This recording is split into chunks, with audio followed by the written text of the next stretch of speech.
ஓம் சாந்தி. மகாசிவராத்திரி நம்ம எல்லாருமே ரொம்ப ஊக்கம் உற்சாகத்தோட கொண்டாடக்கூடிய ஒரு ஆன்மீக திருவிழா அப்படின்னே சொல்லலாம். பரமாத்மா சிவன் நம்ம எல்லா ஆத்மாக்களுடைய தந்தை. அவர் இந்த பூ உலகத்தில் அவதாரம் செய்த நாளை நம்ம மகா சிவராத்திரி அப்படின்னு சொல்றோம். அப்ப அந்த சிவராத்திரி நாள்ல நமக்கு நம்மை பற்றி, இறைவனை பற்றி நாம் தெரிஞ்சிட்டு இருக்கிறோம். அதற்கு இந்த இணைய வழி ராஜயோக தியான பயிற்சி ரொம்ப ஹெல்ப்ஃபுல்லா இருந்திருக்கு. இதை ரொம்ப அழகா வீட்டுல இருந்தா போலயே நம்ம எல்லாருமே ஆன்மீக கருத்துக்களை தெரிஞ்சிருக்கோம். இந்த ஞானம் அப்படிங்கிறது ரொம்பவே புதுசான ஒரு விஷயம். யாருமே இதுவரையில் கேட்காத ஒரு விஷயம். இதில் கேள்விகள் வருவது ரொம்ப ஹெல்தியான ஒரு விஷயம் தான். சந்தேகங்கள் வருவது ரொம்பவே ஹெல்தியான ஒரு விஷயம் தான். அப்ப அந்த சந்தேகங்கள் வர வரதான் என்னுடைய மனம் விசாலமாகும். அந்த சந்தேகங்களுக்கு விடை கொடுப்பதற்காக இன்னைக்கு நம்மிடையே 3 அற்புதமான ராஜயோக பயிற்சியாளர்கள் தன் விதத்தில் அவர்கள் எல்லாருமே ஒரு அழகான தலை சிறந்த தலைவர்கள் நம்ம கூட இருக்காங்க. இதில் முதலில் நம்ம கூட ராஜயோகினி பிரம்மா குமாரி சித்ரா சகோதரி அவர்கள் இருக்காங்க. சித்ரா சகோதரி பிரம்மா குமாரிகள் அமைப்பினுடைய நுங்கம்பாக்கம் கிளை நிலையம் மற்றும் அதை ஒட்டி இருக்கக்கூடிய 20க்கும் மேற்பட்ட கிளை நிலையங்களுக்கு பொறுப்பாளராக இருக்காங்க. 30 வருட காலமா பிரம்மா குமாரிகள் அமைப்போடு இணைந்து தன்னுடைய வாழ்க்கையை சமர்ப்பணம் செய்து சேவை பண்ணியிருக்காங்க. பிரம்மா குமாரிகள் அமைப்பினுடைய ஆர்ட் அண்ட் கல்ச்சர் விங்குடைய தமிழ்நாடு மண்டல சேவை ஒருங்கிணைப்பாளராக இருக்காங்க. சகோதரி இன்று ஒரு நல்ல நல்ல யோகி, நல்ல ஞானி. அவர்கள் இன்னைக்கு நம்ம கூட இருக்கிறது, அவங்களுடைய வகுப்புகளும் நீங்க கேட்டிருப்பீங்க. அவர்கள் நம்மோடு இருப்பது நமக்கு பெரிய ஃபார்ச்சூன். Thank you sister. அடுத்து நம்மிடையே அன்பு சகோதரி ராஜயோகினி ஜெயலட்சுமி அவர்கள் இருக்காங்க. ஜெயலட்சுமி சகோதரி அவர்கள் ஐடி துறையில் பணிபுரிந்து அவங்க என்ஜினியரிங் முடிச்சுட்டு ஐடில ஒர்க் பண்ணிட்டு இந்த ஆன்மீக ஞானத்தின் தூண்டுதலால் தன்னுடைய வாழ்க்கையை இறை சேவைக்காக அர்ப்பணம் செய்து தற்சமயம் திருவள்ளூர் கிளை நிலையத்தினுடைய பொறுப்பாளராக திருவள்ளூர் மாவட்டத்தினுடைய அனைத்து ஆன்மீக சேவையையும் பார்த்துட்டு இருக்கிறாங்க. ஒரு நல்ல பேச்சாளர், ஒரு நல்ல சிந்தனையாளர் சகோதரி அவர்கள் இன்னைக்கு நம்ம கூட இருக்கிறது ரொம்ப சந்தோஷம். Thank you sister. ஓம் சாந்தி. அடுத்து நம்மிடையே அன்பு சகோதரர் ராஜயோகி செல்வநாதன் பிரதர் இருக்காங்க. பிரம்மா குமாரிகள் அமைப்போடு கடந்த 30 வருடங்களுக்கும் மேலாக தன்னை இணைத்து கொண்டு ஆன்மீக சேவையாற்றி வரக்கூடிய அன்பு சகோதரர். பிரம்மா குமாரிகள் அமைப்புடைய சயின்டிஸ்ட் அண்ட் என்ஜினியரிங் விங்குடைய ஜோனல் கோஆர்டினேட்டரா இருக்காங்க. தமிழ்நாட்டில் மட்டுமல்லாது பிரம்மா குமாரிகள் அமைப்பினுடைய ஐடி ரிலேட்டட், டெக்னாலஜி ரிலேட்டட் நிறைய சர்வீசஸ் பிரதர் பார்த்துக்கிறாங்க. இந்த ப்ரோக்ராமுடைய ஒரு பெரிய தூண்டுதல் சகோதரரிடமிருந்து கிடைச்சிச்சு. இன்னைக்கு இந்த 3 அதி முக்கியமான சகோதர சகோதரிகள் நம்ம கூட இருக்காங்க. அவர்களோடு நாம நல்ல ஒரு ஆன்மீக உரையாடல் செய்யலாம். நிறைய விஷயங்கள் நாம அவங்க கிட்ட கேட்கலாம். நிறைய விஷயங்கள் அவங்க கிட்ட நம்ம தெரிஞ்சுக்கலாம். அண்ட் 3 பேருமே அஃப்கோர்ஸ் உங்க எல்லார்கிட்டயுமே நிறைய எக்ஸ்பீரியன்ஸ் இருக்கு. ஒரே ஒரு ரெக்வெஸ்ட், கிட்டத்தட்ட 150+ கொஸ்டின்ஸ் இருக்கு. ஐ டோன்ட் திங்க் சோ 180 கேள்விகளுக்கும் 1 மணி நேரத்தில் பதில் சொல்ல முடியுமா அப்படின்னு தெரியல. எல்லா கேள்விகளும் ரொம்ப ரொம்ப டு த பாயிண்ட் இருந்தா ரொம்ப ஹெல்ப்ஃபுல்லா இருக்கும். இந்த ஈவினிங் உங்க எல்லாரோட கொஸ்டின்ஸை நான் சிவராமகிருஷ்ணன், நான் பிரம்மா குமாரிகள் அமைப்போடு கடந்த 25 ஆண்டு காலமாக என்னை இணைத்து கொண்டிருக்கேன். பை ப்ரொஃபஷன் நான் அப்போலோ ஹாஸ்பிட்டல்ல லேர்னிங் அண்ட் டெவலப்மெண்ட்ல ஒர்க் பண்ணிட்டு இருக்கேன். இப்போ நாம 1 நிமிடம் இறை நினைவுல இருந்து இந்த நிகழ்ச்சியை ஆரம்பிக்கலாம்.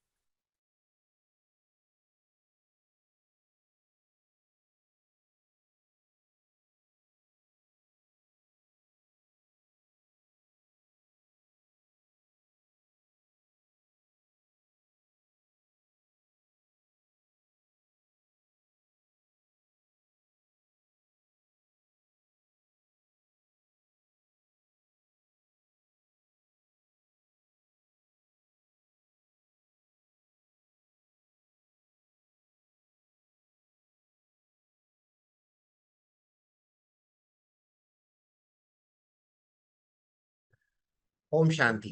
Thank you sister. First question Chitra சிஸ்டருக்கு தான். நிறைய பேர், இது ஒருத்தர் 2 பேருன்னு இல்ல. நிறைய பேர் கேட்ட கேள்வி, எங்களால கான்சன்ட்ரேட் பண்ண முடியலைங்க. இந்த மெடிடேஷன் ரொம்ப நல்லா இருக்கு. நாங்க பிராக்டிஸ் பண்ணணும்னு நினைக்கிறோம். ஆனால் எங்களுக்கு கான்சன்ட்ரேஷன் ரொம்ப சிரமமா இருக்கு. ஒரு 5 நிமிஷம் கூட எங்களால மனதை ஒருநிலைப்படுத்த முடியல. இதோடு இணைந்த ஒரு கேள்வி, கண்ணை திறந்து தியானம் செய்ய ரொம்ப சிரமமா இருக்கு. Yes sister. ஓம் சாந்தி. சோ நீங்க கேட்டது ரொம்ப யதார்த்தமான விஷயம்தான். இது ரொம்ப ஹெல்த்தியான விஷயம் கூட. ஏன்னா நீங்க பிராக்டிஸ் பண்ண ஆரம்பிச்சிருக்கீங்கன்னா, இது எல்லாருக்கும் வரக்கூடிய ஒரு பேசிக் ப்ராப்ளம். இது ப்ராப்ளம் சொல்ல முடியாது. இதுதான் முறை ஆக்சுவலி. எடுத்த உடனே இந்த தியானம் வந்து ரொம்ப ஹையஸ்டா பண்ணிட முடியாது. ஏன்னா இது மனம் புத்தி சம்பந்தப்பட்டது. ஸோ ஃபர்ஸ்ட் ஸ்டார்டிங்ல இப்படிதான் இருக்கும். அது கரெக்ட் ப்ராசஸ் தான். பட் நீங்க பண்ண பண்ண இது நல்லா நீங்க அச்சீவ் பண்ண முடியும். ஃபர்ஸ்ட் ஆஃப் ஆல் நீங்க வந்து ரொம்ப நீங்க வந்து உங்களை நீங்க வருத்திக்க வேண்டாம். ஃபர்ஸ்ட் கொஞ்சம் கம்ஃபர்டபுள். இப்ப நம்ம ஆக்சுவலா ராஜயோக தியானம் கண்ணை திறந்து பண்ணணும்ன்றது மெத்தட் தான். அதான் முறை. ஆனா ஆரம்பத்துல உங்களுக்கு அது கஷ்டமா இருந்துச்சுன்னா, உங்களுக்கு எப்படி வருதோ அதை நீங்க ட்ரை பண்ணுங்க. உங்களுக்கு கண்ணை மூடுனா நல்லா இருக்குன்னா, ஓகே அதை ட்ரை பண்ணுங்க. தப்பு கிடையாது. இது மனம் சம்பந்தப்பட்ட விஷயம் இந்த தியானம். இது பிசிக்கலா பண்ணக்கூடிய விஷயம் கிடையாது இல்லையா? இப்ப மனசை வந்து நம்ம ரொம்ப கம்ஃபர்டபுளா வைக்கணும். சோ அதனால உங்களுக்கு மனசை நீங்க நல்லா ஹேண்டில் பண்ண தெரியணும். அதனால நீங்க ஆரம்பத்துல உங்களுக்கு எது முடியுதோ அப்படி பண்ணுங்க. போக போக நீங்க அதுல கொஞ்சம் நல்லா பிராக்டிஸ் ஆக ஆக உங்களுக்கு வந்து கண்ணை திறந்து பண்ண வரும். நம்ம ஏன் கண்ணை திறந்து பண்ணோம்னு சொன்னோம்னா, இது கர்ம யோகத்தோட சம்பந்தப்பட்டிருந்துச்சு. ராஜயோகம். ராஜயோகத்துல கர்ம யோகம்ன்றது முக்கியமான சப்ஜெக்ட். அதுக்காக நம்ம வந்து கண்ணை திறந்து பண்ணணும்னு சொல்லியிருந்தோம். பட் ஆரம்பத்துல இப்படி இருக்கிற சகஜம். அதனால ஃபர்ஸ்ட் நீங்க கண்ணை மூடி பண்ணாலும் ஓகே தான். பண்ண பண்ண அது சரியாயிடும். நீங்க மனதை நல்லா ஒரு குழந்தை மாதிரி நீங்க சாஃப்டா ஹேண்டில் பண்ணுங்க. பட் நீங்க பண்றது ட்ரை பண்றீங்க இல்லையா? அதுவே நல்ல பெரிய விஷயம். அதனால நீங்க என்ன பண்ணிட்டு இருக்கீங்களோ அது கரெக்ட் தான். இந்த ஒரு விஷயங்கள்லாம் ஆரம்பத்துல நடக்கும். போக போக சரியாயிடும். Thank you sir. உங்க வேர்ட்ஸ் நிறைய கான்ஃபிடன்ஸ் கொடுத்துச்சு. ஏன்னா மெடிடேஷன் அப்படிங்கிற பாதை புதுசு. நம்ம நிறைய பேர் அதுல எக்ஸ்ப்ளோர் பண்ணிட்டு இருக்கோம். இது நம்ம கண்டிப்பா போக போக கான்சென்ட்ரேஷன் நம்மளுக்கு இன்க்ரீஸ் ஆகும் அப்படின்னு சொல்லியிருக்காங்க. செல்வநாதன் பிரதர், கான்சென்ட்ரேஷன் இம்ப்ரூவ் பண்றதுக்கு என்ன பண்ணுங்க? ஓகே, கண்டிப்பா நான் அப்படியே விட்டுடவும் முடியாது. நான் அதுக்காக என்ன ஸ்டெப்ஸ் எடுக்கணும்? என்னுடைய மனதை ஒருநிலைப்படுத்துவதற்கு நான் என்ன பண்ணணும்?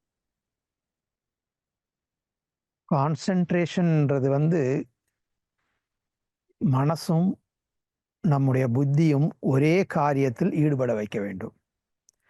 ஸோ அது எப்போ ஈடுபடுத்துவோம் அப்படின்னு பார்த்தீங்கன்னா, ஒரு நிகழ்ச்சியுடைய அந்த இம்பார்ட்டன்ஸ், ஒரு விஷயத்துக்கான இம்பார்ட்டன்ஸ் வரும்போது அந்த ப்ரியாரிட்டி அங்கே வர ஆரம்பிக்கும்.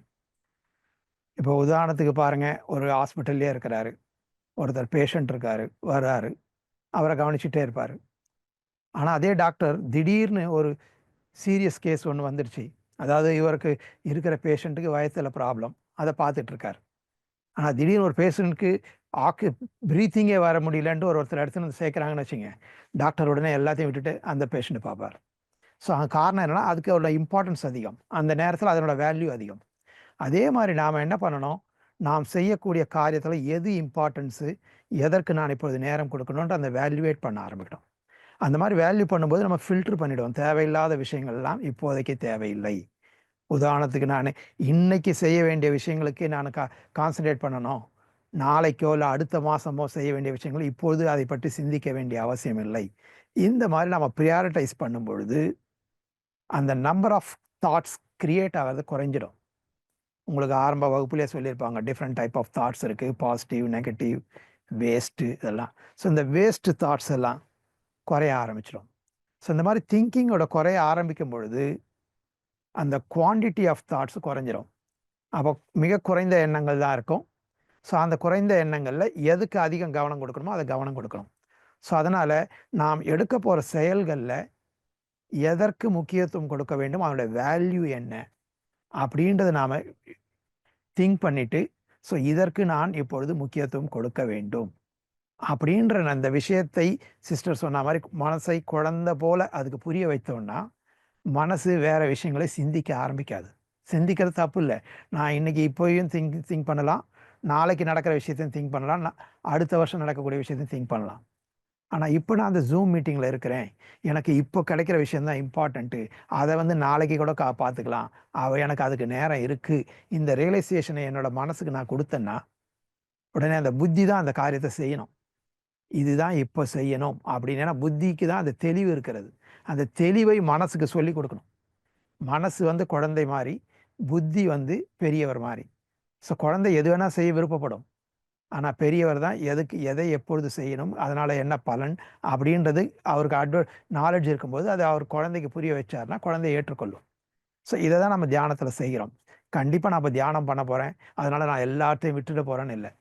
அடுத்த 5 நிமிடத்திற்கு என்னுடைய ப்ரியாரிட்டியை இந்த விஷயங்களெல்லாம் நான் கண்டிப்பாக கவனிக்க போகிறேன். வீட்டு விஷயம், ஹெல்த் விஷயம், ஆஃபீஸ் விஷயம் எல்லாத்தையும் கவனிக்க போகிறேன். ஆனால் இந்த 5 நிமிடங்களுக்கு நான் இதை சிறிது ஒதுக்கி வைக்கிறேன், ப்ரியாரிட்டியை ஷிஃப்ட் பண்ணுறேன்ற நான் மனசுக்கு சொல்லிட்டேன்னா மனசு உடனே அலைப்பாயாது. ஓ கண்டிப்பாக என்னை கவனிப்பார், ஆனால் ஒரு 5 நிமிஷம் கழித்து கவனிப்பார் அப்படின்னு மனசுக்கு ஒரு தெளிவு வந்துருச்சுன்னா உடனே குறைஞ்சிடும். ஸோ இந்த மாதிரி நாம் எதை செய்கிறோமோ அதனுடைய ப்ரியாரிட்டியையும் அதனோட வேல்யூவும் புரிஞ்சிட்டோன்னா ஆட்டோமேட்டிக்காக கான்சன்ட்ரேஷன் வர ஆரம்பிக்கும். இல்லைனா வீட்டில் இருக்கும்பொழுது ஆஃபீஸ் விஷயத்தை திங்க் பண்ணுவோம், ஆஃபீஸில் இருக்கும்போது வீட்டு விஷயத்தை திங்க் பண்ணுவோம்.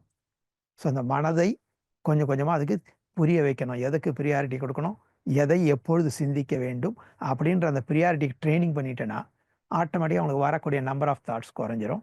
அப்போ கான்சன்ட்ரேஷன் அதிகமாகிடும். இந்த கைடன்ஸை பண்ணுறது தான் புத்தியுடைய வேலை. புத்தி எப்படி கைட் பண்ணுன்னா அதற்கு இதனால் எனக்கு என்ன அட்வான்டேஜ், என்ன பலன், இதையெல்லாம் புத்தி உணர்ந்திருக்கும். அதை மனசு என்ற குழந்தைக்கு சொல்லி கொடுக்கும் பொழுது மனசும் புரிந்து கொண்டு கோஆப்ரேட் பண்ணும் பொழுது மனதும் புத்தியும் சேர்ந்து ஒரு விஷயத்திலேயே கான்சன்ட்ரேட் பண்ணும் பொழுது அப்போ நமக்கு நல்ல ரிசல்ட் கிடைக்கும். சிஸ்டர் சொன்ன மாதிரி பயிற்சி தான். நீங்கள் ஒரே நாளில் எல்லாம் நடக்காது. ஆனால் கண்டிப்பாக அந்த பாதையில் பயணிக்க நம்ம ட்ரெயின் ஆகிடும். ஓம் சாந்தி. Thank you brother, thanks a lot. Sister Jaya sister, உங்களுடைய பார்வையில உங்க எக்ஸ்பீரியன்ஸ்ல இருந்து நீங்க கான்சென்ட்ரேஷன் எப்படி இம்ப்ரூவ் பண்ணீங்க? உங்களுடைய ஜேர்னி ஆரம்பிச்சதுல இருந்து மெடிடேஷன்ல கான்சென்ட்ரேஷன் நீங்க எப்படி ஸ்டார்ட் பண்ணீங்க, எப்படி உங்களுக்கு இதுல இம்ப்ரூவ் பண்ணீங்க? சாந்தி. ஸ்டார்டிங்ல என்னோட பர்சனல் லைஃப் பொறுத்த வரைக்கும் ஆரம்பத்துல வந்து பாத்தீங்கன்னாக்க தியானம் பண்றப்ப நமக்கு எப்படி இருக்கும்னா வேற ஏதோ தாட்ஸ் வரும், வெளியில போகும் மைண்டு, மற்ற விஷயங்களை பத்தி இதுக்கு முன்னால நம்ம பக்தியில கேட்ட விஷயங்கள், இதுக்கு முன்னால உலகில படிச்ச விஷயங்கள், அதெல்லாம் தாட்ஸ் வெளியில டைவர்ட் ஆயிட்டு தான் இருந்தது. பட் அதுக்கப்புறமா கொஞ்சம் கொஞ்சமா பாத்தீங்க அப்படின்னா எப்ப இந்த தினந்தோறும் நமக்கு இறைவன் கொடுக்கக்கூடிய அந்த படிப்பினைகள், நம்ம வந்து இப்போ உங்களுக்கு முரளி அப்படின்னு சொல்லியிருப்பாங்க. ஸோ அந்த கிளாஸஸ் கேட்கறப்ப நிறைய கிளாரிட்டி கிடைக்க ஆரம்பிச்சது. ஸோ இப்போ மனதுல இருக்கக்கூடிய கேள்விகளுக்கான பதில் எல்லாம் நமக்கு கிடைச்சது. ஸோ எப்ப ஆன்சர்ஸ் கிடைக்க ஆரம்பிச்சதோ மைண்ட் ஆட்டோமேட்டிக்கா இது இப்படிதான் செய்யணும் செய்யக்கூடாதுன்னு தெரிஞ்சது, வெளியில போகிறது வந்து ஸ்டாப் ஆச்சு.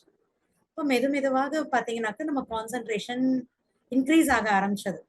இப்போ உதாரணமா வந்து பாத்தீங்க அப்படின்னா இப்போ ஒரு டிவியை நினைக்கணும்னு வச்சுக்கோங்களேன். இப்ப டிவி எப்படி இருக்கு அப்படின்னு நமக்கு தெரிஞ்சதுன்னா ஈஸியா நம்ம நினைச்சிருவோம்.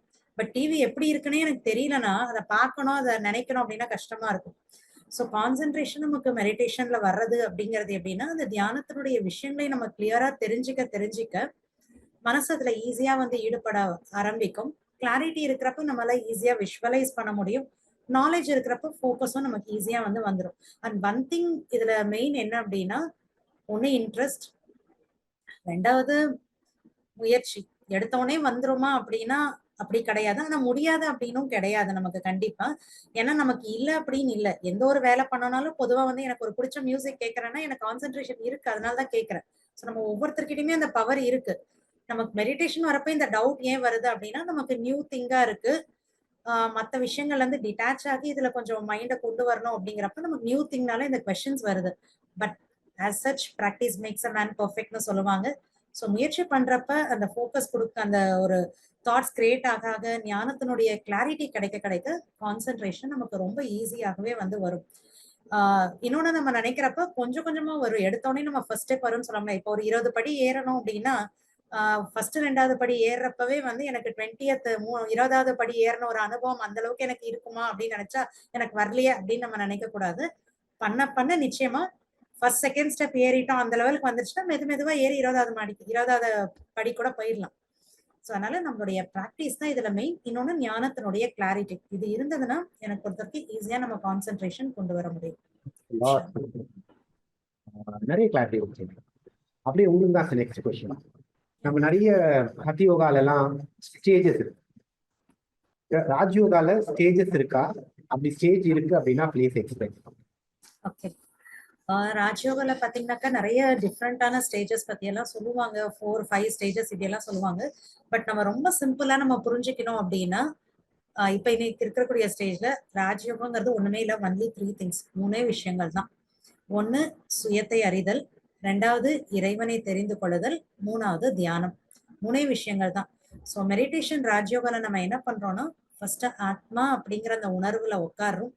ஆத்மானுடைய அந்த உண்மையான குணங்களை பற்றின அந்த ஒரு பாசிட்டிவான தாட்ஸ் எனக்குள்ள நான் வந்து கிரியேட் பண்றேன். உதாரணமா உங்களுக்கு நீங்க கிளாஸ்ல கேட்டிருப்பீங்க, அன்பு, அமைதி, ஆனந்தம், ஞானம், இதெல்லாமே தூய்மை, இதெல்லாம் ஆத்மானுடைய குவாலிட்டிஸ். ஸோ அந்த உண்மையான அந்த குணங்களை பத்தி நான் நினைக்கிறேன். நான் ஒரு அமைதியான ஆத்மா, நான் ஒரு அன்பான ஆத்மா, அன்பு என்னுடைய உண்மையான ஒரிஜினலான குணம். ஸோ இது ஃபர்ஸ்ட் ஸ்டேஜ். ஸோ செகண்ட் வந்து இறைவனை நினைவு செய்தல், காட் ரியலைசேஷன் சொல்றோம். இறைவனை பற்றியும் நம்ம தெரிஞ்சுக்கிட்டோம். கடவுள் எப்படி இருக்காரு? ஒரு உடலற்றவர், ஒரு ஜோதியாக இருக்காரு. அவர் வந்து ஆத்ம உலகத்துல இருக்காரு. மேல ஒளியாக இருக்கக்கூடியவர் இந்த உலகத்துல வந்துதான் எனக்கு உண்மையான நாலேஜ் மெடிடேஷன் கொடுக்கிறார். அவர் அன்பு, அமைதியின் எல்லாத்துல கடல் போல இருக்காரு. துக்கம் நீக்கி சுகம், இதெல்லாம் கடவுளை பத்தி தெரிஞ்சுக்கிட்டோம். சோ 2வது கடவுளை தியானத்துல நம்ம ஜோதியாக, உடலற்ற ஒரு ஒளியாக அவரை வந்து நினைக்கிறோம். தேர்ட் திங் மெடிடேஷன் அப்படிங்கிறப்ப நம்மளுடைய மனதனுடைய தாட்ஸ் மூலமாக என்னுடைய எண்ணங்களை அவரோட கனெக்ட் பண்றேன். லைக் ஃபார் எக்ஸாம்பிள், இப்ப நான் அப்பா கிட்ட பேசணும்னா பேசுவேன் இல்லைங்களா, என்னோட மனதோட விஷயங்கள் எல்லாம் சொல்லுவேன். அந்த மாதிரி மெடிடேஷன்ல என்ன பண்றோம், இறைவனை என்னுடைய அப்பாவா, அம்மாவா, என்னுடைய குழந்தையா, ஏதாவது ஒரு ரிலேஷன்ஷிப்ஸ் வச்சு இறைவன் கிட்ட என்னுடைய மனதனுடைய விஷயங்களை நான் ஷேர் பண்றேன். என்னுடைய மனது அவரோட கனெக்ட் ஆகுது. எப்படி 2 ஒயர் நம்ம சேர்க்கிறோம் அப்படின்னா, உள்ள இருக்கிற காப்பர் சேர்ந்துருச்சுன்னா என்ன ஆகும், கரண்ட் பாஸ் ஆகும். அந்த மாதிரி நான் ஆத்மா ஒரு ஒளி, பரமாத்மா என்னுடைய அப்பாவா இருக்கார், அவர் ஒரு ஒளியா இருக்கார். அப்ப அந்த ஒரு ஃப்ரீக்வன்சில ஆத்மாவும் பரமாத்மாவும் அந்த தாட்ல கனெக்ட் ஆகுறோம். கனெக்ட் ஆகுறப்ப எனர்ஜி ஃப்ளோ ஆரம்பிக்குது. அதுதான் அந்த தேர்ட் ஸ்டெப் மெடிடேஷன். எப்ப எனர்ஜி ஃப்ளோ ஆகுதோ அப்ப அவர்கிட்ட இருந்து நம்ம என்ன பண்றோம், பவர்ஸ், சக்திகளை ரிசீவ் பண்ண ஆரம்பிக்கிறோம். ஸோ சிம்பிளா புரிஞ்சுக்கணும்னா தியானத்தினுடைய இந்த 3 ஸ்டெப்ஸ் தான். ஃபர்ஸ்ட் சோல் கான்சியஸ் ஸ்டேஜ்ல வரும், அப்புறம் இறைவனை ஒளியாக நினைக்கிறோம், அப்புறம் தாட்ஸ் மூலமா மற்ற எல்லா விஷயங்களை விட்டுட்டு அந்த இறைவனோட நம்ம என்ன ஷேர் பண்ணோமோ அதை அவர்கிட்ட மனதார பேசி அவர் கூட கனெக்ட் ஆயிடுறோம். அப்ப அவர்கிட்ட வந்து எனர்ஜி ஃப்ளோ ஆகுது. ஸோ இந்த 3 ஸ்டேஜஸ் தான் ஈஸியா நம்ம வந்து ப்ராக்டிஸ் பண்ணணும்.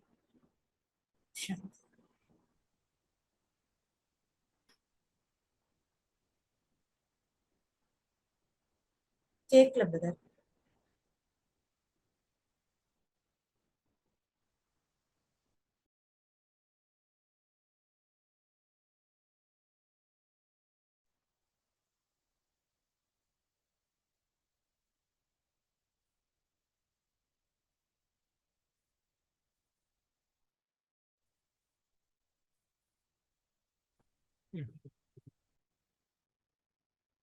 ஓம் சாந்தி.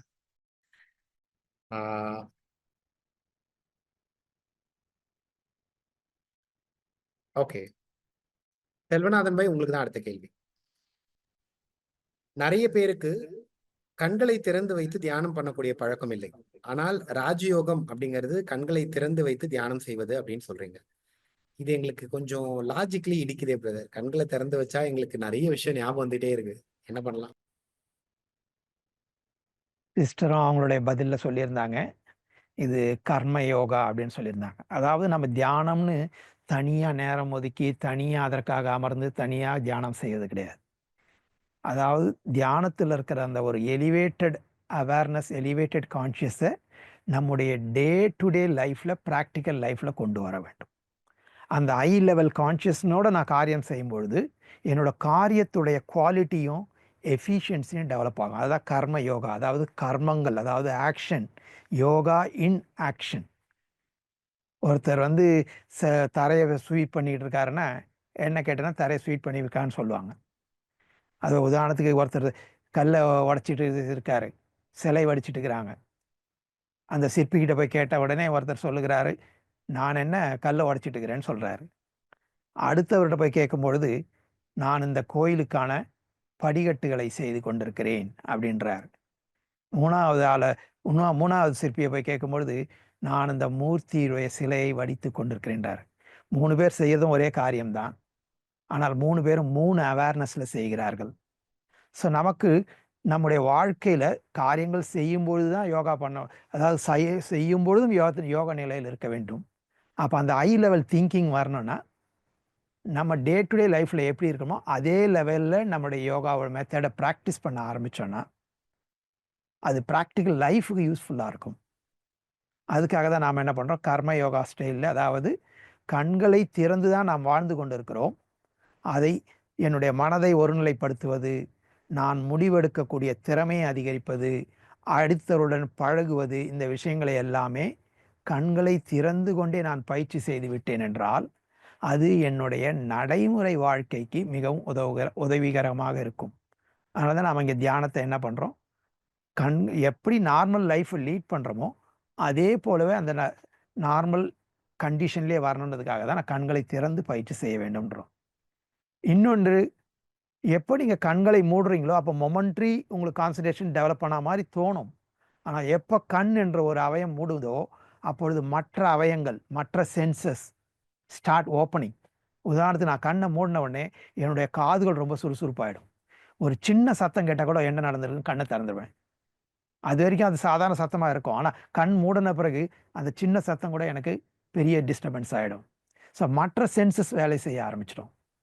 அதுக்கு பதிலாக கண்களை திறந்து கொண்டே என்னை சுற்றி இருக்கிற உலகத்தில் என்ன நடக்குது என்பதை புரிந்து கொண்டும், ஆனால் நான் அதற்கு கவனத்தை கொடுக்காமல் நான் என்னுடைய எண்ண ஓட்டங்களில் தான் கவனம் கொடுக்க போகிறேன் என்ற பயிற்சி பண்ண ஆரம்பிச்சிட்டோன்னா, முதல்ல நம்ம சித்ரா சிஸ்டர் சொல்லியிருந்தாங்க, ஆரம்பத்தில் அப்படி தான் இருக்கும்.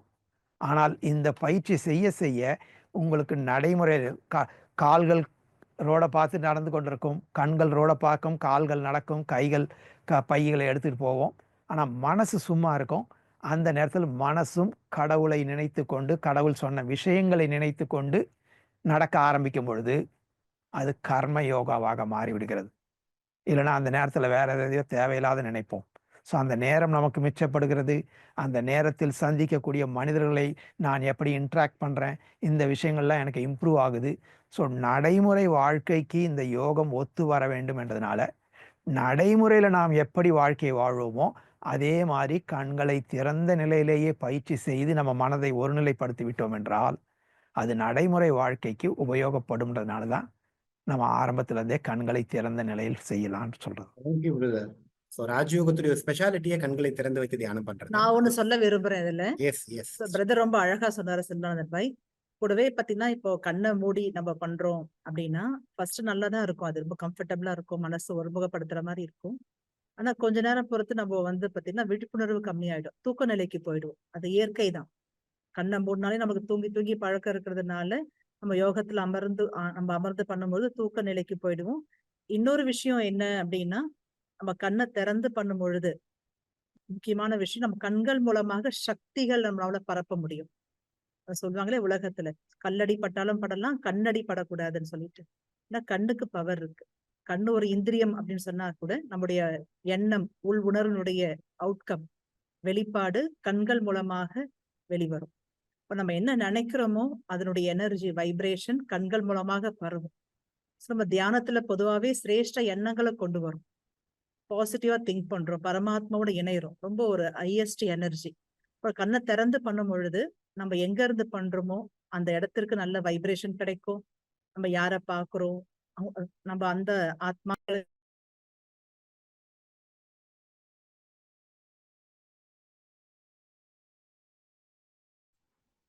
ஆடியோ மியூட் ஆயிடுச்சு. ஆகவே நம்ம கண்ணை திறந்து பண்றது ரொம்ப நல்லது. கண்கள் மூலமாக வைப்ரேஷனும் ஸ்ப்ரெட் ஆகுது, நம்முடைய விழிப்புணர்வும் நன்றாக இருக்கும். Thank you sister. அடுத்த கேள்வி உங்களுக்கு தான் சிஸ்டர்.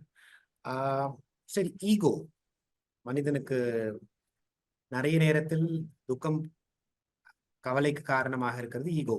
நிறைய பேர் இன்னைக்கு ego is natural and good ego அப்படின்லாம் சொல்லிட்டு இருக்காங்க சிஸ்டர். அப்போ ஒருத்தவங்க கேள்வி கேட்டிருக்காங்க, எனக்கு ஈகோ அண்ட் என்னுடைய கோபம் என்னை ரொம்ப டிஸ்டர்ப் பண்ணுது, என்னுடைய பர்சனல் லைஃப்ல நிறைய ப்ராப்ளம் கொண்டு வருது. ஸோ ராஜயோகத்தால என்னுடைய ஈகோ, என்னுடைய கோபத்தை நான் ஓவர் கம் பண்ண முடியுமா? If so have? கண்டிப்பாக ராஜயோகத்துல மட்டும்தான் இதை நம்ம ஓவர் கம் பண்ண முடியும். பல பிராக்டிஸ் பண்ணிருக்கலாம், ஆனா இங்கதான் நம்ம அந்த ஃபவுண்டேஷன் பிராக்டிஸ் பண்றோம். அதாவது பாத்தீங்கன்னா ஈகோ, கோவப்படுறது, இந்த மாதிரி நம்ம கேள்விப்பட்டிருப்போம் 5 விகாரங்கள், காமம், கோபம், பேராசை, பற்று, அகங்காரம். இது எல்லாமே நம்முடைய தேகத்தினுடைய உணர்வு தான். நம்ம இத்தனை காலம் நம்மள தேகம்னு புரிஞ்சு புரிஞ்சு அந்த உணர்வுலயே வாழ்ந்துட்டோம். அதனால நம்ம அந்த ஒரு விகாரத்தினால இந்த தீய குணங்கள்லாம் நம்ம கஷ்டப்பட்டுட்டு இருக்கோம். இப்ப நம்ம இந்த யோகத்துல பண்ணக்கூடிய மெயின் பிராக்டிஸே பாத்தீங்கன்னா சுயத்தை உணருதல். அந்த ஆத்ம உணர்வை நம்ம கொண்டு வரும். அந்த ஆத்ம பயிற்சி பண்ணும் பொழுது ஆத்மாவுடைய குணங்கள் தானாகவே நமக்குள்ள வெளிவர ஆரம்பிக்குது. நம்ம கேட்டிருக்கோம் 7 வேல்யூஸ்: அன்பு, அமைதி, ஆனந்தம், தூய்மை, சக்தி, ஞானம். இந்த மாதிரி ஆத்மாக்குள்ள 7 குணங்கள் இருக்கு அடிப்படையா. சோ நம்ம எந்த அளவுக்கு நம்ம இந்த மெடிடேஷன் நம்ம ஆழமாக அந்த சுய சிந்தனை, இந்த சுயத்தை உணருதல் அந்த பயிற்சி பண்றோமோ தானாகவே நமக்குள்ள இருந்து அந்த சக்திகள் வெளிப்பட ஆரம்பிக்குது. ஆனா நீங்க தனித்தனியா நீங்க நான் அன்பா இருக்கணும், அமைதியா இருக்கணும், எனக்குள்ள கோபம் போகணும், அதை பிராக்டிஸ் பண்ணணும்ன்றது கூட கிடையாது. நீங்க மெடிடேஷன்ல இந்த பேசிக்கான அந்த ஆத்ம பயிற்சி செய்யும் பொழுதே உங்களுக்குள்ள பல மாற்றங்களை பார்ப்பீங்க. ஈகோ அப்படின்றது பாத்தீங்கன்னா நமக்குள்ள இருக்கக்கூடிய இன்ஃபீரியாரிட்டி தான். நமக்குள்ள இருக்கக்கூடிய அந்த ஒரு தாழ்வான உணர்வு தான் பாத்தீங்கன்னா ஈகோவா, கோபமா வெளிப்படுது. நம்ம ஆத்ம உணர்வுன்றது ரொம்ப சிரேஷ்டமான உணர்வு. நம்முடைய செல்ஃப் ரெஸ்பெக்ட் நம்ம அதிகப்படுத்தும் பொழுது தானாகவே நமக்குள்ள அந்த நல்ல ஒரு பாசிட்டிவான வேல்யூஸ் வர ஆரம்பிக்கும். இந்த நெகட்டிவான எனர்ஜி, நெகட்டிவான அந்த ஒரு விஷயங்கள் தானாகவே போயிடும். அதனால நீங்க இப்பதான் ஸ்டார்ட் பண்ணிருக்கீங்க. கொஞ்ச நாட்கள்லயே நீங்க இம்ப்ரூவ்மெண்ட் பார்க்க முடியும். டெஃபினட்டா உங்க பிராக்டிகல் லைஃப்ல நீங்களே பார்ப்பீங்க. உங்களை அறியாமலே தானாகவே அந்த குணங்கள் போகி நீங்க ஒரு நல்ல அமைதியான, ஒரு அன்பான, ஒரு சக்தியான ஒரு மனநிலையை அடைஞ்சிருவீங்க. Thank you sister. ரொம்ப மோட்டிவேட்டிங்கா இருந்தது நீங்க சொல்றது. ஜெயா சிஸ்டர், இப்போ தியானம் மூலமா மன ஆரோக்கியத்திற்கு நிறைய பெனிஃபிட் இருக்குன்னு நம்ம பாக்குறோம். தியானத்தின் மூலமா உடல் ஆரோக்கியத்துக்கு ஏதாவது பெனிஃபிட் இருக்கா? அப்படி இருந்தா வாட் இஸ் இட்?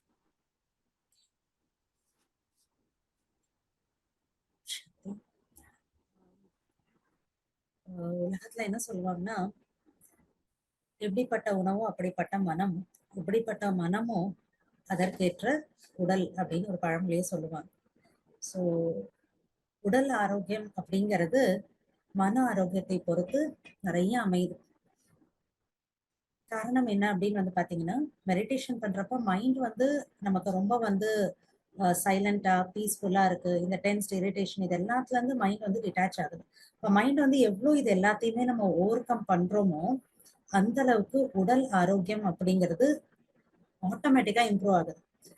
சொல்லணும்னா 75% விட அதிகமான இன்னைக்கு உடல்ல வரக்கூடிய நோய்கள் சைக்கோசோமேட்டிக்னு சொல்றாங்க. மீனிங் அது மனதுல இருந்துதான் ஆரம்பிக்குது அப்படின்னு. இப்ப மனம் நல்லா இருக்கிறப்ப உடல் என்ன ஆகும்? கண்டிப்பா நல்லாதான் இருக்கும். இன்னும் இது ரொம்ப நம்ம டெப்த்ல போய் பார்க்கணும் அப்படின்னா, இன்னைக்கு ராஜயோகா மெடிடேஷன் பண்றதன் மூலமாக நிறைய ப்ராஜெக்ட்ஸ் கேரி அவுட் பண்ணியிருக்காங்க. பர்டிகுலர்லி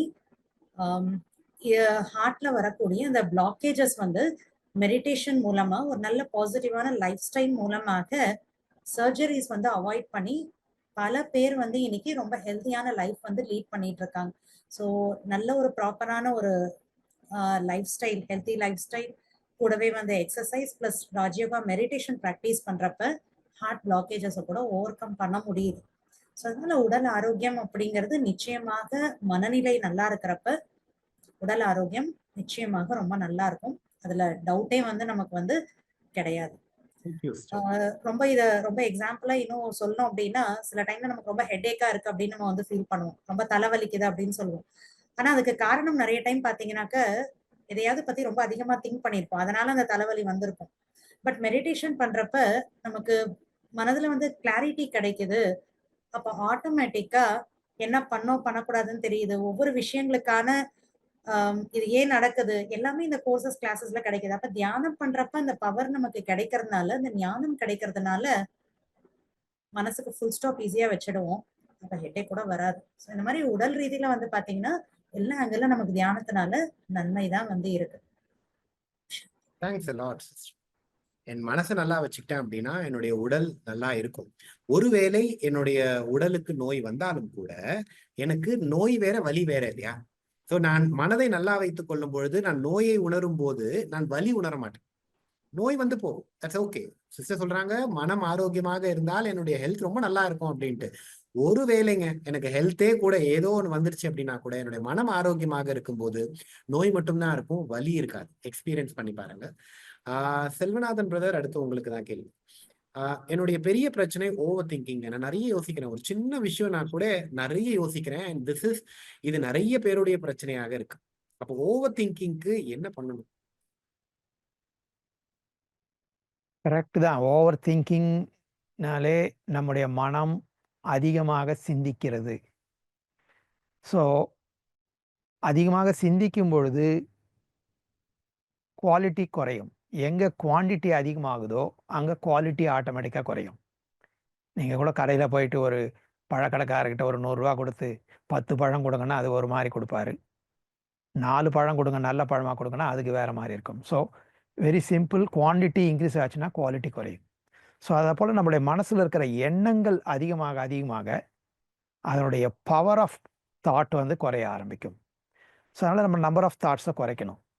அதை எப்படி குறைக்கிறது அப்படின்னு பார்க்கும்பொழுது நம்ம சொல்லியிருக்கோம், மனசு வந்து 4 விதமான எண்ணங்களை உருவாக்குதுன்னு சொல்லியிருப்பாங்க.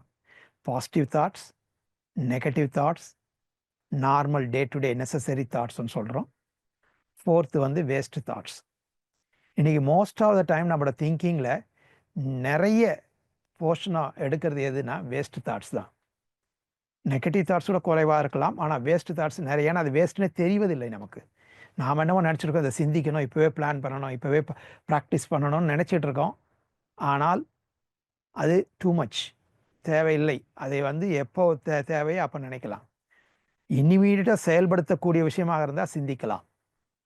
4 வருஷத்துக்கு அப்புறம், 2 வருஷத்துக்கு அப்புறம், 4 மாதத்துக்கு அப்புறம் திங்க் பண்ண வேண்டிய அவசியங்கள் கிடையாது. அந்த மாதிரி நிறைய நம்ம எனர்ஜி வேஸ்ட் திங்கிங்கில் போகுது. அது வேஸ்ட்டுன்றது தெரியாமல் இருக்கிறோம். அது எப்படின்னா, என்னிடத்துல ஒரு 1000 ரூபாய் தொலைஞ்சு போயிடுச்சுன்னா என்னால் தெரிஞ்சிடும். ஆனால் அதே என்னோட பேக்கெட்டில் இருக்கிற 1000 காயின் போட்டிருக்கேன், ஆனால் அது எனக்கே தெரியாமல் ஒரு காயினாக கீழே விழுந்துக்கிட்டே போகுது. அப்போ அது காசு போகுது. Every thought consumes power. அந்த மாதிரி ஒரு காயினாக போகும்போது தெரிவதில்லை. அதே போல் நாம் சாதாரண எண்ணம் தானே அப்படின்னு நினச்சிட்டு இருக்கிறோம். ஆனால் it takes my mental energy, physical energy எல்லாத்தையும் எடுத்துக்கிட்டு இருக்கு. ஸோ அதனால் நாம் என்ன பண்ணணும், மைண்டு எதை சிந்திக்கிறது அப்படின்றத புத்தி ஒரு அப்சர்வராக இருந்து நான் எதை சிந்தித்து கொண்டிருக்கிறேன்னு அப்சர்வ் பண்ணணும் ஃபஸ்ட்டு. ஸோ அப்படி அப்சர்வ் பண்ணும்பொழுது இதெல்லாம் தேவைதானா தேவையில்லையான்னு நம்ம டிசைட் பண்ணோம். இப்போ உதாரணத்துக்கு, நாளைக்கு நான் ஊருக்கு போகணும், இன்றைக்கி நான் போய் டிக்கெட் புக் பண்ணணுன்னா இட்ஸ் எ நெசசரி தாட். இன்றைக்கி நான் கண்டிப்பாக போய் டிக்கெட் புக் பண்ணணும். பட் நான் நாளைக்கு போகும்பொழுது அங்கே அட்மாஸ்பியர் நன்றாக இருக்குமா, அதாவது சம்மர் மழை பெய்யாமல் இருக்குமா, நான் போகக்கூடிய அந்த மனிதர் கரெக்டான நேரத்தில் அங்கே இருப்பாரா, அவரை நான் சந்திப்பேனா, போன காரியம் வெற்றிகரமாக மாறுமா, இதை பற்றியெல்லாம் நாம் சிந்திக்க ஆரம்பிக்கிறோம். காரியத்துக்கான பிளானிங்கை மட்டும் விட்டுட்டு காரியத்திற்கான பலனை பற்றியும் சிந்திக்கிறோம். இதில் தான் நிறைய டைம் போகுது. பலன் என்பது நம்மளால் மட்டும் கிடையாது, so many other factors are there. அதெல்லாம் சேர்ந்து தான் அந்த நம்ம காரியங்கள் பலன் நடக்குது. நான் டிக்கெட் புக் பண்ணுறது வேண்டியது அவசியம், அது பண்ணலாம். மீதி அங்கே போன பிறகு என்ன நடக்குதோ அந்த சூழ்நிலைக்கு ஏற்ற மாதிரி நான் ரியாக்ட் பண்ண வேண்டும் அப்படின்னு நினச்சிட்டேன்னா இந்த வேஸ்ட் திங்கிங்லாம் இன்றைக்கி நான் ஸ்டாப் பண்ணிடலாம். ஏன்னா I cannot control the other person. நாம் நினச்சிட்டு இருப்போம், அந்த நாளைக்கு அவர் என்னை ஸ்டேஷனில் வந்து பிக்கப் பண்ணிட்டு போவார் அப்படின்னு நாம் நினச்சி பிளான் பண்ணி வச்சுருப்போம். அவர் வந்திருக்க மாட்டார். அந்த ஒரு சின்ன எதிர்பார்ப்பு கூட நம்மளுக்கு வந்து பெரிய டிஸ்டர்பன்ஸ் ஆகிடும். அதுக்கு பதிலாக அங்கே போவோம், அதுக்கப்புறம் பார்த்துப்போம் அப்படின்னா தேவையில்லாத எண்ணங்கள்லாம் வராது. ஸோ எந்த நேரத்தில் எந்த எண்ணம் தேவையோ அதை மட்டும் சிந்தித்து முடிவெடுப்போம். மற்றபடி தேவையில்லாத எண்ணங்களை, வீணான எண்ணங்களை நாம் அவாய்ட் பண்ணுவோன்றத புத்தி கொஞ்ச நேரம் இருந்து அப்சர்வ் பண்ணிகிட்டே இருந்ததுன்னா கொஞ்சம் கொஞ்சமாக நம்முடைய வேஸ்ட் எண்ணங்களை ஐடென்டிஃபை பண்ணிவிடுவோம். ஸோ அந்த வேஸ்ட் எண்ணங்களை குறைச்சிட்டனாலே குவான்டிட்டி ஆஃப் தாட்ஸ் குறைஞ்சிரும். குவான்டிட்டி ஆஃப் தாட்ஸ் குறைஞ்ச உடனே குவாலிட்டி ஆஃப் தாட்ஸ் இம்ப்ரூவ் ஆகிடும். அதாவது பவர்ஃபுல் தாட்ஸ் வரும். அந்த பவர்ஃபுல் தாட்ஸு நீங்கள் நினைச்ச காரியத்தை வெற்றிகரமாக நடத்த ஆரம்பிக்கும். நிறைய எண்ணங்கள் வந்து அந்த பவர் குறையும் பொழுது நாம் நினைக்கிற காரியங்கள் நடைபெறாமல் போகும். ஸோ அதனால் கொஞ்சம் அப்சர்வ் பண்ணுங்கள். அதுதான் மெடிடேஷனில் ஃபஸ்ட்டு ஸ்டெப்லேயே நாம் என்ன மாதிரி எண்ணங்களை சிந்தித்து கொண்டு இருக்கிறோம், இது தேவையா தேவையில்லையா, இதனால் எனக்கு பலன் எனக்கு கிடைக்குமா அப்படின்றத நாம் ஒவ்வொரு தாட்டும் திங்க் பண்ணி நம்மளால் செய்ய முடியாத விஷயங்களை நாம் திங்க் பண்ண. இந்த கீதையில் அழகாக சொல்லியிருக்குது, கடமையை செய், பலனை எதிர்பார்க்காதே. நான் படிக்க வேண்டியது என்னுடைய கடமை, அதற்கு என்னென்ன சப்ஜெக்ட் படிக்கணும் இதெல்லாம் நான் செய்யலாம். ஆனால் நான் இவ்வளோ மார்க் வாங்கிடுவேன், அவ்வளோ மார்க் வாங்கிடுவேன்னு எக்ஸ்பெக்ட் பண்ணது இப்போவே நான் அதுக்கு எக்ஸ்பெக்ட் பண்ணும்பொழுது அன்னெசரி ஆன்சைட்டி, அன்னெசரி ஃபியர் இதெல்லாம் வந்து என்னோட இப்போ படிக்க வேண்டிய காரியத்துக்கும் பயமுறுத்திடும். ஸோ அதற்கு பதிலாக இப்போ என்ன செய்ய வேண்டுமோ அந்த எண்ணங்களை மட்டும் சிந்தியுங்கள். தேவையில்லாத எண்ணங்கள், வேஸ்ட் தாட்ஸை குறைச்சாலே நம்மளுடைய குவாலிட்டி ஆஃப் திங்கிங் இம்ப்ரூவ் ஆகிடும். பை ப்ராக்டிஸ் வரும். ஜஸ்ட் அப்சர்வ் பண்ணுங்க. இந்த தாட் அவசியமா வேண்டாமான்னு ஒரு கேள்வி கேட்டு அப்சர்வ் பண்ணுங்க. ஒரு 2-3 தாட் வேஸ்ட்டாக இருந்தால் கூட அட்லீஸ்ட் நம்ம ஃபுல் ஸ்டாப் போட்டு ஃபர்தராக போக விடாமல் தடுக்கலாம். ஏன்னா இந்த வேஸ்ட் தாட்ஸ் கொஞ்ச நேரம் கண்ட்ரோல் பண்ணலைன்னா it will become negative thoughts. அதாவது நான் எக்ஸாம் ஃபெயில் ஆகிடணுன்ற ஒரு சின்ன வேஸ்ட் தாட் என்ன ஆகும், ஃபெயில் ஆகிடுச்சுன்னா அப்புறம் என்னோட வீட்டில் என்ன சொல்லுவாங்க, ஃப்ரெண்ட்ஸ் என்ன சொல்லுவாங்கன்னு இது அப்படியே போகும்பொழுது அன்னெசரி ஃபியர், அப்புறம் ஸ்ட்ரெஸ்ஸு, டென்ஷன் இதெல்லாம் வர ஆரம்பிச்சிடும். ஸோ வேஸ்ட்லேயே கட் பண்ணிட்டோன்னா நெகட்டிவ் போக விடாமல் இருக்கும். ஸோ நம்ம லைஃப்பை பெட்டராக பண்ண முடியும். பை ப்ராக்டிஸ் தான். ஜஸ்ட் அப்சர்வ் பண்ணி உங்கள் தாட்டை டெய்லி சில வேஸ்ட் தாட்ஸை குறைங்க. அப்போ ஆட்டோமேட்டிக்காக உங்களோட நேச்சுரலாகவே வேஸ்ட் தாட்ஸ் குறைஞ்சிடும். ஓம் சாந்தி.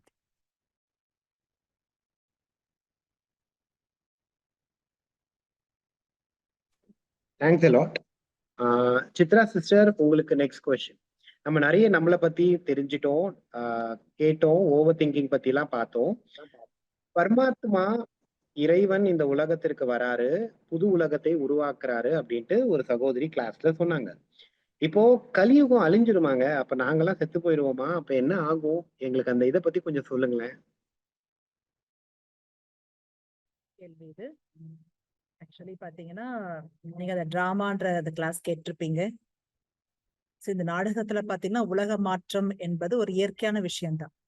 எப்படி இரவு பகல் வருது, எப்படி ஒவ்வொரு கிளைமேட் சேஞ்சஸ் இருக்கு, காலங்கள் மாறுது, அது போல இப்போ கலியுகம் அப்புறம் சத்தியுகம் வரணும் நெக்ஸ்ட். இது ஜஸ்ட் ஒரு மாற்றம் தான் தவிர உலக அழியும்னு சொல்றதை விட மாற்றம் சொல்லலாம். நம்ம இதை ஏத்துக்கிறோமோ ஏத்துக்கல, கண்டிப்பா அது நடக்கும். சொல்லுவாங்களே உலகத்துல மாற்றம் என்பதே மாறாத ஒன்று, கண்டிப்பா மாறும். அதனால அது நம்ம பயப்படுற விஷயம் கிடையாது, நல்ல விஷயம் இது. ஏன்னா இப்ப நம்ம கலியுக கடைசியில இருக்கும், சத்தியுகத்தினுடைய ஆரம்பம், கோல்டன் ஏஜினுடைய ஸ்டார்டிங்ல இருக்கும். நம்ம அந்த கிளாஸ்ல கேள்விப்பட்டோம். இப்ப நம்ம இருக்கிறது கான்ஃப்ளூயன்ஸ் ஏஜ், சங்கம் யுகம். எப்ப நம்ம ஞானம் கேட்டிருக்கோமோ இப்ப நம்ம சங்கம் யுகத்துல இருக்கிறோம், அந்த மாறக்கூடிய தருவாயில இருக்கிறோம். அதனால கண்டிப்பாக நம்ம ஞானம் கேட்கிறோம், ஞானம் கேட்காம இருக்கலாம், எல்லாருக்குமே இந்த மாற்றம்ன்றதை ஃபேஸ் பண்ணி தான் ஆகணும். இது ஒரு பாசிட்டிவான விஷயம்தான். அது ஆட்டோமேட்டிக்கா அந்த அந்த காலகட்டத்துல நம்ம எல்லாருமே ஏத்துப்போம். நம்ம அதுக்கேற்ற நம்மளுக்குள்ள பல மாற்றங்கள் வரும். சோ இன்னொரு கேள்வி என்ன கேட்டீங்கன்னா பரமாத்மா வந்திருக்காரு, இதெல்லாம் உண்மையா அப்படின்னா, ஆன்மீகம் என்பது ஒரு அற்புதமான விஷயம். அது கண்ணுக்கு தெரியாத ஒரு எனர்ஜி, அது அனுபவம் செய்ய வேண்டிய விஷயம். இப்ப சயின்ஸ்ல நீங்க பாத்தீங்கன்னா பல விஷயங்களை கண்களை பாப்பீங்க. ஆன்மீகத்திலே ஒரு சயின்ஸ் இருக்கு. ஆனா இந்த சயின்ஸை பாத்தீங்கன்னா நீங்க அனுபவம் செய்யணும். சோ நீங்க மெடிடேஷன் பண்ணும்பொழுது உங்களுக்குள்ளேயே பாத்தீங்கன்னா பல புரிதல், பல பக்குவ நிலை ஏற்படும். இப்ப ஆத்மான்றது கூட பாருங்க கண்ணுக்கு தெரியாது. அது மாதிரி இயற்கையில கூட கண்ணுக்கு தெரியாத எத்தனையோ விஷயம் இருக்கு, நம்ம ஏத்துக்கிறோம். பாருங்க இப்ப காத்து இருக்கு, பிராணவாயு இருக்கு, நம்ம கண்ணுல பாக்குறதே இல்லை. ஆனா ஒவ்வொரு செகண்ட் நம்ம அந்த பிராணவாயுல தான் வாழ்ந்துட்டு இருக்கோம். காத்து இல்லாம நம்மளுக்கு இந்த பிரீத்திங்கே கிடையாது. இப்ப கரண்ட் இருக்கு, சயின்ஸ்ல கரண்ட் கண்ணுல பாக்குறது இல்ல, நம்ம ஏத்துக்கிறோம் இல்லையா? கரண்ட் நம்ம ஃபீல் பண்றோம். கரண்ட் இருக்கும்போது நம்ம அதனுடைய பயன்பாடு அனுபவிச்சுட்டு இருக்கோம். சோ அது போல அறிவியல் இயற்கையிலே கண்ணுக்கு தெரியாத விஷயத்த நம்ம ஏத்துக்கிறோம், நம்ம அதை நம்புறோம், நம்ம அதை அனுபவம் செஞ்சுட்டு இருக்கோம். ஆன்மீகம் அது எல்லாத்துக்கும் அப்பாற்பட்ட ஒரு சக்தி. அதை நம்ம லாஜிக்கா நீங்க கண்ணுல காட்டணும், அதை நீங்க சொல்லணும் அப்படின்னா முடியாது. இது எக்ஸ்பீரியன்ஸ் பண்ற விஷயம்தான். அந்த எக்ஸ்பீரியன்ஸ் மத்தவங்க சொல்ற விஷயம் இல்ல. இப்ப நான் ஒரு ஸ்வீட் சொல்றேன் ஃபார் எக்ஸாம்பிள். இப்ப லட்டு நான் வாயில சொன்னா உங்களுக்கு தெரியாது, அது சாப்பிடும் போது அந்த டேஸ்ட் தெரியும். அது போல ஆன்மீகத்தினுடைய ஒவ்வொரு விஷயமும் நம்ம எப்போ சுயம் பயிற்சி செய்யறோமோ, அந்த ஆத்மான்றத நான் பிராக்டிஸ் பண்ண ஆரம்பிக்கும் பொழுது ஆத்மாவுடைய எனர்ஜி, அதோடைய குணங்கள், அதோட வைப்ரேஷனை ஃபீல் பண்ணுவேன். அதே போல பரமாத்மா பத்தி நம்ம ரொம்ப கேள்விப்பட்டிருக்கோம் இந்த கிளாஸஸ்ல. சோ எப்ப நான் அதை எனக்குள்ள அந்த பயிற்சி பண்ண ஆரம்பிக்கிறேனோ, அப்ப நான் பயிற்சி செய்ய செய்ய பரமாத்மா சக்தி அந்த கரண்ட்டை எக்ஸ்பீரியன்ஸ் பண்ணுவேன். அது போல இந்த உலக மாற்றத்தினுடைய விஷயங்களை கூட சோ நான் எந்த அளவுக்கு என்னுடைய ஆத்மா வந்து தூய்மை அடையுது, அந்த தூய்மையினுடைய நிலையை பொறுத்து என்னால அந்த உயர்ந்த சிரேஷ்டமான மாற்றத்தை உணர முடியும். இது எல்லாமே எக்ஸ்பீரியன்ஸினுடைய விஷயம்தான். அது வந்து பயிற்சியை பொறுத்து அமையும். கண்டிப்பா உங்களால அதை நீங்க உணருவீங்க, அதை அனுபவம் செய்வீங்க, Thank you, நல்லா என்ஜாய் sister. பண்ணுவீங்க. Thanks a lot. Jaya sister, இப்ப நான் தியானம் பண்ணேன் அப்படின்னா நான் யாரை ஃபோக்கஸ் பண்ணணும்? லிங்கமா, சிவ பாபாவா? நிறைய பேர் லைட்டை பண்ணணும் சொல்றாங்க. நான் யார்கிட்டங்க என் குறையெல்லாம் கொட்டுறது? எனக்கு நிறைய பிரச்சனை இருக்கு. அஃப்கோர்ஸ் பரமாத்மா தான் எங்க அப்பா அப்படின்னா நான் எப்படி சொல்ல முடியும்?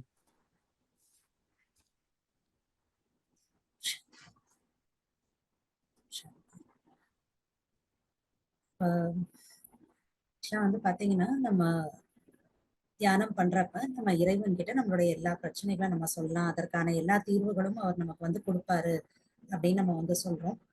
ஸோ இப்ப நமக்கு பிரச்சனைகள் இருக்கு அப்படின்னா, அப்ப நம்ம லிங்கத்தை பார்க்கணுமா, பாபாவை பார்க்கணுமா, லைட்டை பார்க்கணுமா அப்படின்னு தான் நமக்கு இருக்கலாம். சரி, உண்மையில சொல்ல போனோம்னா இந்த கன்ஃபியூஷனே நமக்கு வேணாம். கடவுள் யாரு? என்னோட அப்பா. ஓகேங்களா? ஸோ இப்ப நீங்க உங்க அப்பா கிட்ட பேசணும் அப்படின்னு வச்சுக்கோங்களேன்.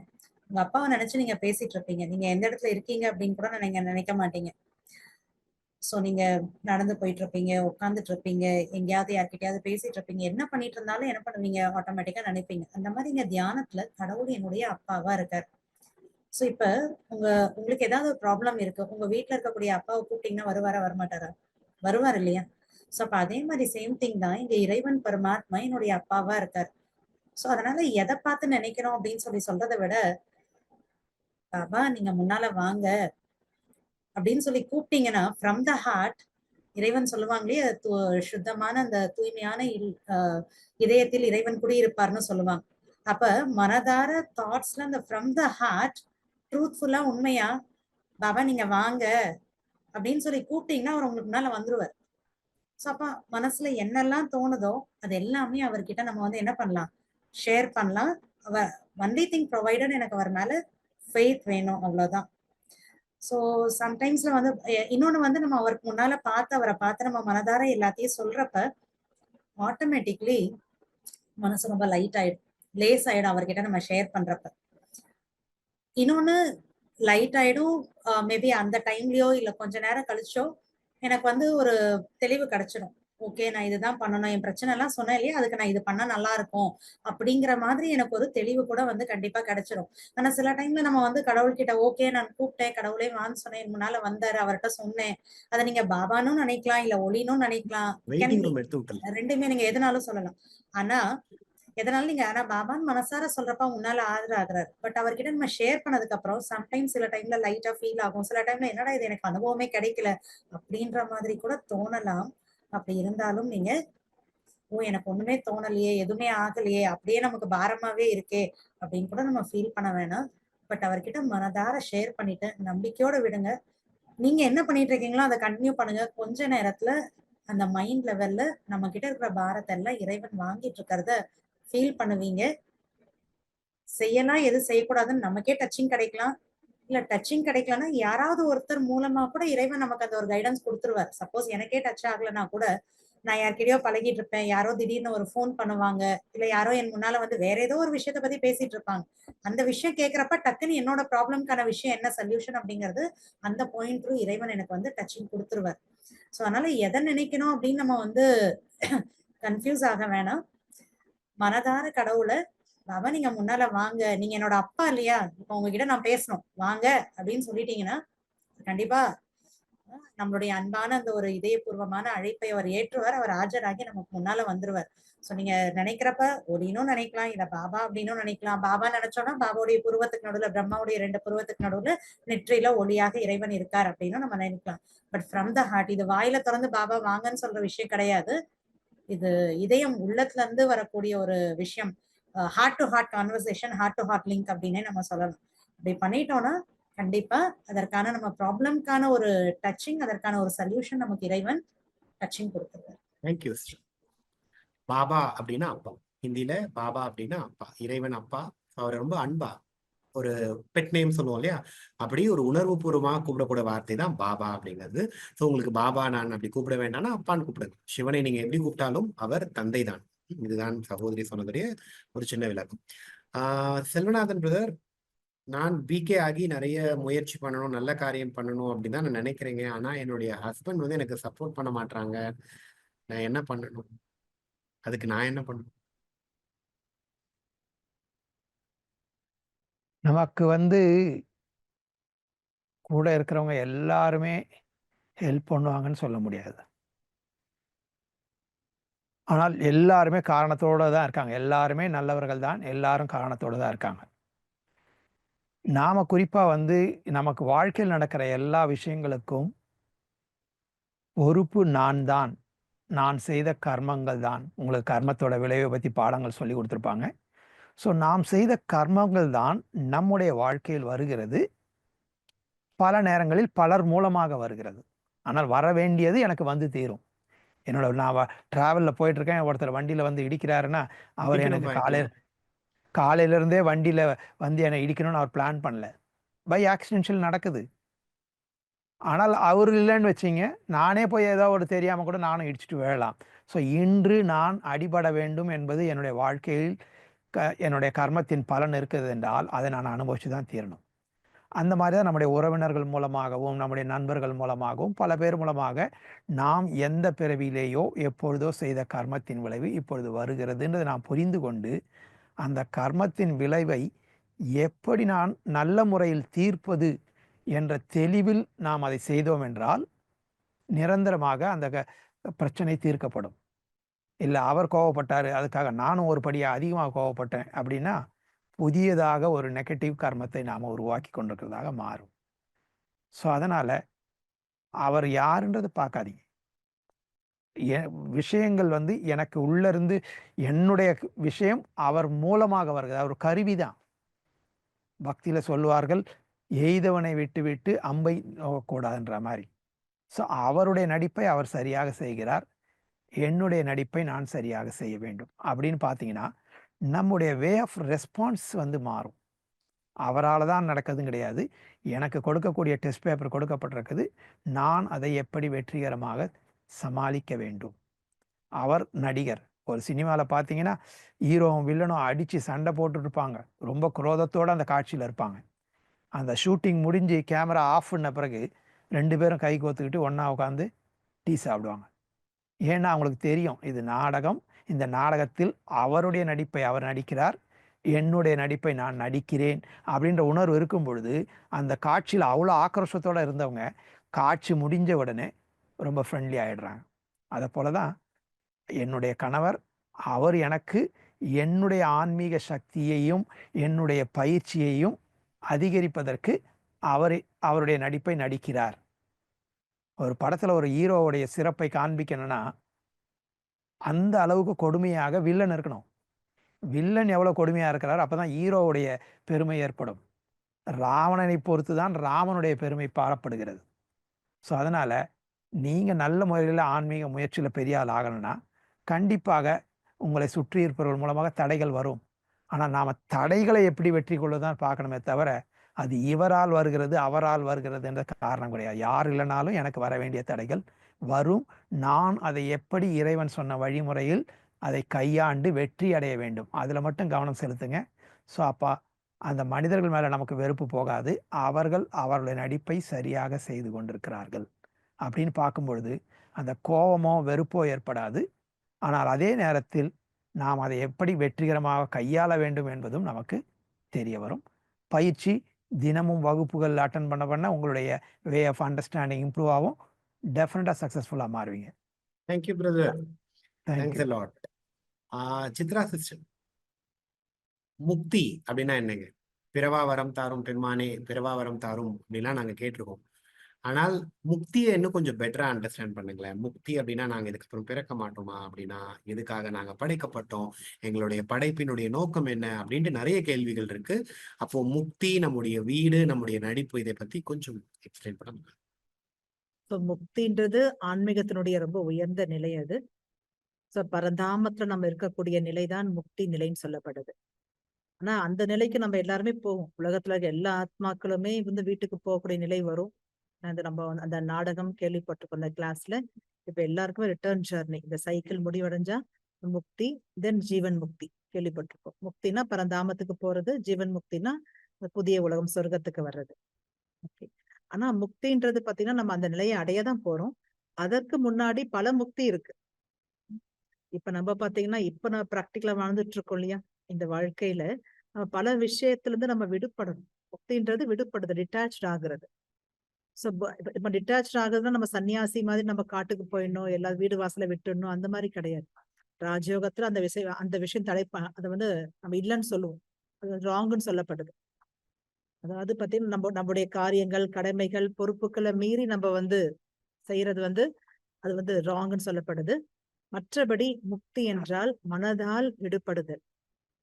இப்ப நம்ம எவ்வளவு பந்தனத்துல மாட்டிட்டு இருக்கோம் பல விஷயங்கள்ல, அதுல இருந்து விடுபடணும்.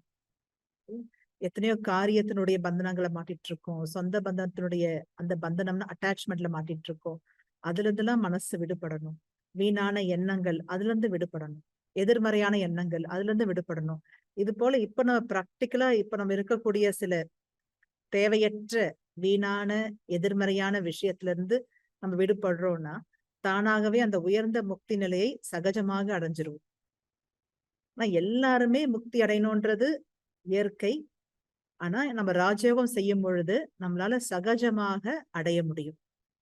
அதுக்காக தான் பரமாத்மா இந்த ஞானத்தையும் நம்ம கற்பிக்கிறாங்க. இந்த ஞானத்தின் மூலமாக தான் அந்த உயர்ந்த முக்தி நிலையை சகஜமாக நம்ம அடையிறோம். முக்தி என்றால் டிட்டாச்மெண்ட். அதோடைய உண்மையான அர்த்தம் என்னன்னா நம் பரந்தாமத்தில் இருக்கக்கூடிய நிலை. அங்க இருக்கும்போது ஆத்மாக்கு பாருங்க எந்த ஒரு விகாரமும் இருக்காது, எந்த பந்தனமும் இருக்காது, எந்த ஒரு விக்னங்கள் இருக்காது, எந்த வேஸ்ட் நெகட்டிவ் எதுவுமே இருக்காது. ஆத்மா தன்னுடைய சுய நிலையில, ரொம்ப பரிசுத்தமான நிலையில, சத்திய சொரூபத்துல, ஆத்ம சக்தியில நம்ம இருப்போம். ஆத்ம சக்தியில அந்த 7 குணத்தினுடைய தன்மையில ஆத்மா அங்க இருக்கக்கூடிய நிலைதான் பரந்தாமத்துல. அந்த பரந்தாமன் இறைவனோடு இருக்கக்கூடிய நிலை. அதை அடைவதற்காக தான் நம்ம இப்பவே நம்ம வந்து இந்த வாழ்க்கையில வாழ்ந்து கொண்டே கர்மயோகியாக இருந்து அனைத்திலிருந்தும் விடுபட்ட நிலையில இப்பயே பிராக்டிஸ் பண்றோம். இந்த கர்மயோகின்றது ரொம்ப ஒரு அற்புதமான கான்செப்ட். ஒரு காரியம் செய்வோம், ஆனா அந்த காரியத்தினுடைய பந்தனத்தில் வராம இருக்கும். அதுக்கு என்ன செய்யணும்னா அதுக்கு நம்ம ஒரே ஒரு தாட் தான் பிராக்டிஸ் பண்றோம். என்ன தாட்னா, பரமாத்மா தான் செய்பவர் செய்விப்பவர், நான் அவருடைய கருவி. அவர்தான் என் மூலமாக எல்லாத்தையும் செஞ்சுட்டு இருக்காரு. நான் ஒரு ட்ரஸ்டி. இந்த ட்ரஸ்டின்ற அந்த ஒரு பிராக்டிஸ் வந்து இந்த ராஜயோகத்தினுடைய ஒரு ரொம்ப உன்னதமான ஒரு பிராக்டிஸ். எல்லாமே அவருடையது, நான் வெறும் கருவி. என்ன அவர் இயக்கிட்டு இருக்கார். அந்த உணர்வோடு செய்யும் பொழுது தானாகவே நம்ம பலவிதமான பந்தனத்திலிருந்து விடுபடுறோம். இந்த வீடு அவருடையது, இந்த குழந்தைங்க அவருடையது, இந்த பொறுப்புகள் அவருடையது, நான் வெறும் கருவியாக இருக்கேன், என்ன அவர் இயக்கிட்டு இருக்காரு. இந்த உணர்வை நாம் அதிகப்படுத்த தானாகவே நம்ம எல்லா விஷயத்துல இருந்தும் முக்தி விடுபட ஆரம்பிக்கிறோம். மனம் அமைதி பெறுது. இந்த நிலை நம்ம பிராக்டிஸ் பண்ணிட்டே இருந்தோம்னா நம்ம ஆட்டோமேட்டிக்கா அந்த உயர்ந்த முக்தி நிலை, பரந்தாமத்தி நிலையை அடைஞ்சிருவோம். Thank you sister, thanks a lot. நிறைய கேள்விகள் இருக்கு. நம்ம கடைசி செட் ஆஃப் கொஸ்டின்ஸ்க்கு போகலாம். இது நம்ம ஒரு எபிசோட் 1 மாத்திக்கலாம். ஏன்னா அரௌண்ட் 150 கொஸ்டின்ஸ்ல ஹார்ட்லி நம்ம ஒரு 10-15 கொஸ்டின்ஸ் தான் பார்த்துருக்கோம். ஒவ்வொரு கேள்விகளுமே ரொம்ப டீட்டெயிலா பார்க்க வேண்டியது, ரொம்பவே அழகாகவும் இருந்தது அந்த கேள்விகள் பார்க்க. ஜெயா சிஸ்டர், எங்களுக்கு வந்து தியானம் செய்யும் போது என்னெல்லாம் பெனிஃபிட்டுங்க? தியானம் செய்யறதுனால எனக்கு என்ன லாபம் இருக்கு அப்படிங்கறத கொஞ்சம் சுருக்கமா சொல்ல முடியுமா?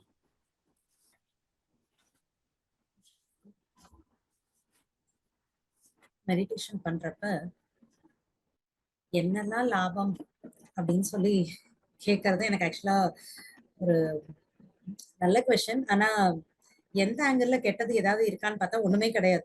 எல்லா ஆங்கிள்லயுமே இது வந்து பெனிஃபிஷியல் தான்.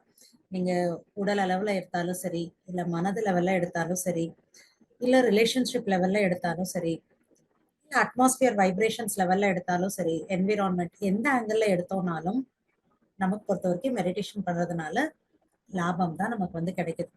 நான் தியானம் பண்றப்ப வந்து பாத்தீங்கன்னா நல்லதுதான் நடக்கும், தப்புங்கிறது எதுவுமே கிடையாது. ஏன்னா மெடிடேஷன் அப்படிங்கிறது நம்ம பாசிட்டிவான தாட்ஸை வந்து நம்ம மனதுல கிரியேட் பண்றோம். அதுதான் நம்ம தியானம் மெடிடேஷன் சொல்றோம். பாசிட்டிவான எண்ணங்கள் நம்ம வந்து கொடுத்தோம்னா நிச்சயமா ரிட்டர்னும் பாசிட்டிவ் தான் கிடைக்கும். அப்ப நல்ல எண்ணங்கள் செய்யறதுனால லாபம் தான் இருக்குமே தவிர கெட்டது அப்படிங்கிறது கண்டிப்பா இருக்கவே இருக்காது. இப்ப ஃபர்ஸ்ட் மனதுனால என்ன லாபம் அப்படிங்கறத பத்தி நிறைய கொஸ்டினோட ஆன்சர்ஸ்லயே நம்ம நிறைய வந்து பார்த்தோம். மனசுல எண்ணங்களுடைய வேகம் வந்து குறையுது. மேபி இன்னும் சொல்ல போனோம்னா மனசுல ஈஸியா கான்சென்ட்ரேஷன் ஃபோக்கஸ் வந்து நம்மளால வந்து பண்ண முடியுது. மன ஆரோக்கியம் வந்து அதிகமாகுது அப்படின்னு நம்ம சொல்றோம். மன ஆரோக்கியம் அதிகமாகறப்ப உடல்ல அதனுடைய இம்பாக்ட் உடல் கூட ஆரோக்கியமாக வந்து நமக்கு வந்து இருக்கு. ஈவன் நம்ம ரொம்ப எக்ஸாம்பிளா நம்ம எடுக்கணும் அப்படின்னு பாத்தீங்கன்னா இன்னைக்கு நிறைய நம்ம சுகர் டயபெட்டிக்ஸ் எல்லாம் நம்ம வந்து பார்க்கிறோம். சில டைம்ல பாத்தீங்கன்னாக்கா நம்ம எல்லாமே வந்து ப்ராப்பரான டயட்டிங் எடுத்திருப்போம், ப்ராப்பரான எக்ஸசைசஸ் வாக்கிங் போயிருப்போம், கரெக்டா வந்து எப்படி ரொட்டீனோ அதே மாதிரி இருக்கும். ஆனா ஸ்டில் அந்த சுகர் லெவல்ஸ் எல்லாம் அப் அண்ட் டவுன் இருக்கும். கேட்டோம்னா கூட என்ன சொல்லுவாங்க டாக்டர், ஏதாவது பத்தி ரொம்ப திங்க் பண்ணீங்களா அப்படின்னு தான் வந்து கேட்பாங்க. இல்லைன்னா ஏதாவது ஒரு விஷயத்தினால டிஸ்டர்ப் ஆயிட்டீங்களா, எதிர்பார்க்காம ஏதாவது நடந்துருச்சா, உங்களோட மனசு ஏதாவது நடந்து ஹர்ட் ஆயிடுச்சா, இப்படிதான் வந்து கேட்பாங்க. சோ அப்ப மனம் பாதிப்பு அடையறப்ப டைரக்ட் இம்பாக்ட் உடல்ல வருது. ஈவன் இன்னொரு திங் வந்து பாத்தீங்கன்னா உடல்ல சப்போஸ் அப்படி ஏதாவது பாதிப்பு இருந்தது அப்படின்னா கூட நம்ம மெடிடேஷன் பண்றப்ப, மெடிடேஷன் அப்படின்னாவே டு ஹீல் பண்றது அப்படிங்கிறது தான் அர்த்தம். சோ அப்ப கண்டிப்பாக மனது உடல் ரெண்டுத்தையுமே ஹீல் பண்ணக்கூடியதுதான் நமக்கு தியானம். ஏதாவது இந்த உடல்ல ஏதோ ஒரு இடத்துல ஒரு ப்ராப்ளம் இருக்கு அப்படின்னா மெடிடேஷன் பண்றப்ப இறைவன் ஒளியாக இருக்கார். அவருடைய கிரணங்கள் ஃபார் எக்ஸாம்பிள் இப்ப எனக்கு கையில அடிபட்டு இருக்கு அப்படின்னு வைங்களேன். சோ அப்ப அந்த கையில அடி எனக்கு ரொம்ப வலிச்சுட்டே இருக்கு. சோ அப்ப மெடிடேஷன் எப்படி பண்ணலாம் அப்ப அந்த டைம்ல ஹெல்த்தோட பெனிஃபிட்டுக்காக அப்படின்னு பாத்தீங்கன்னா இறைவன் வந்து சூரியன் போல ஒளியா இருக்காரு. எப்படி சூரியனுடைய கிரணங்கள் ஆகாயத்துல இருந்து எல்லா இடத்துல சூரியனுடைய கிரணங்கள் பரவி இருக்கு. அந்த மாதிரி இறைவன் ஒளியானவர்.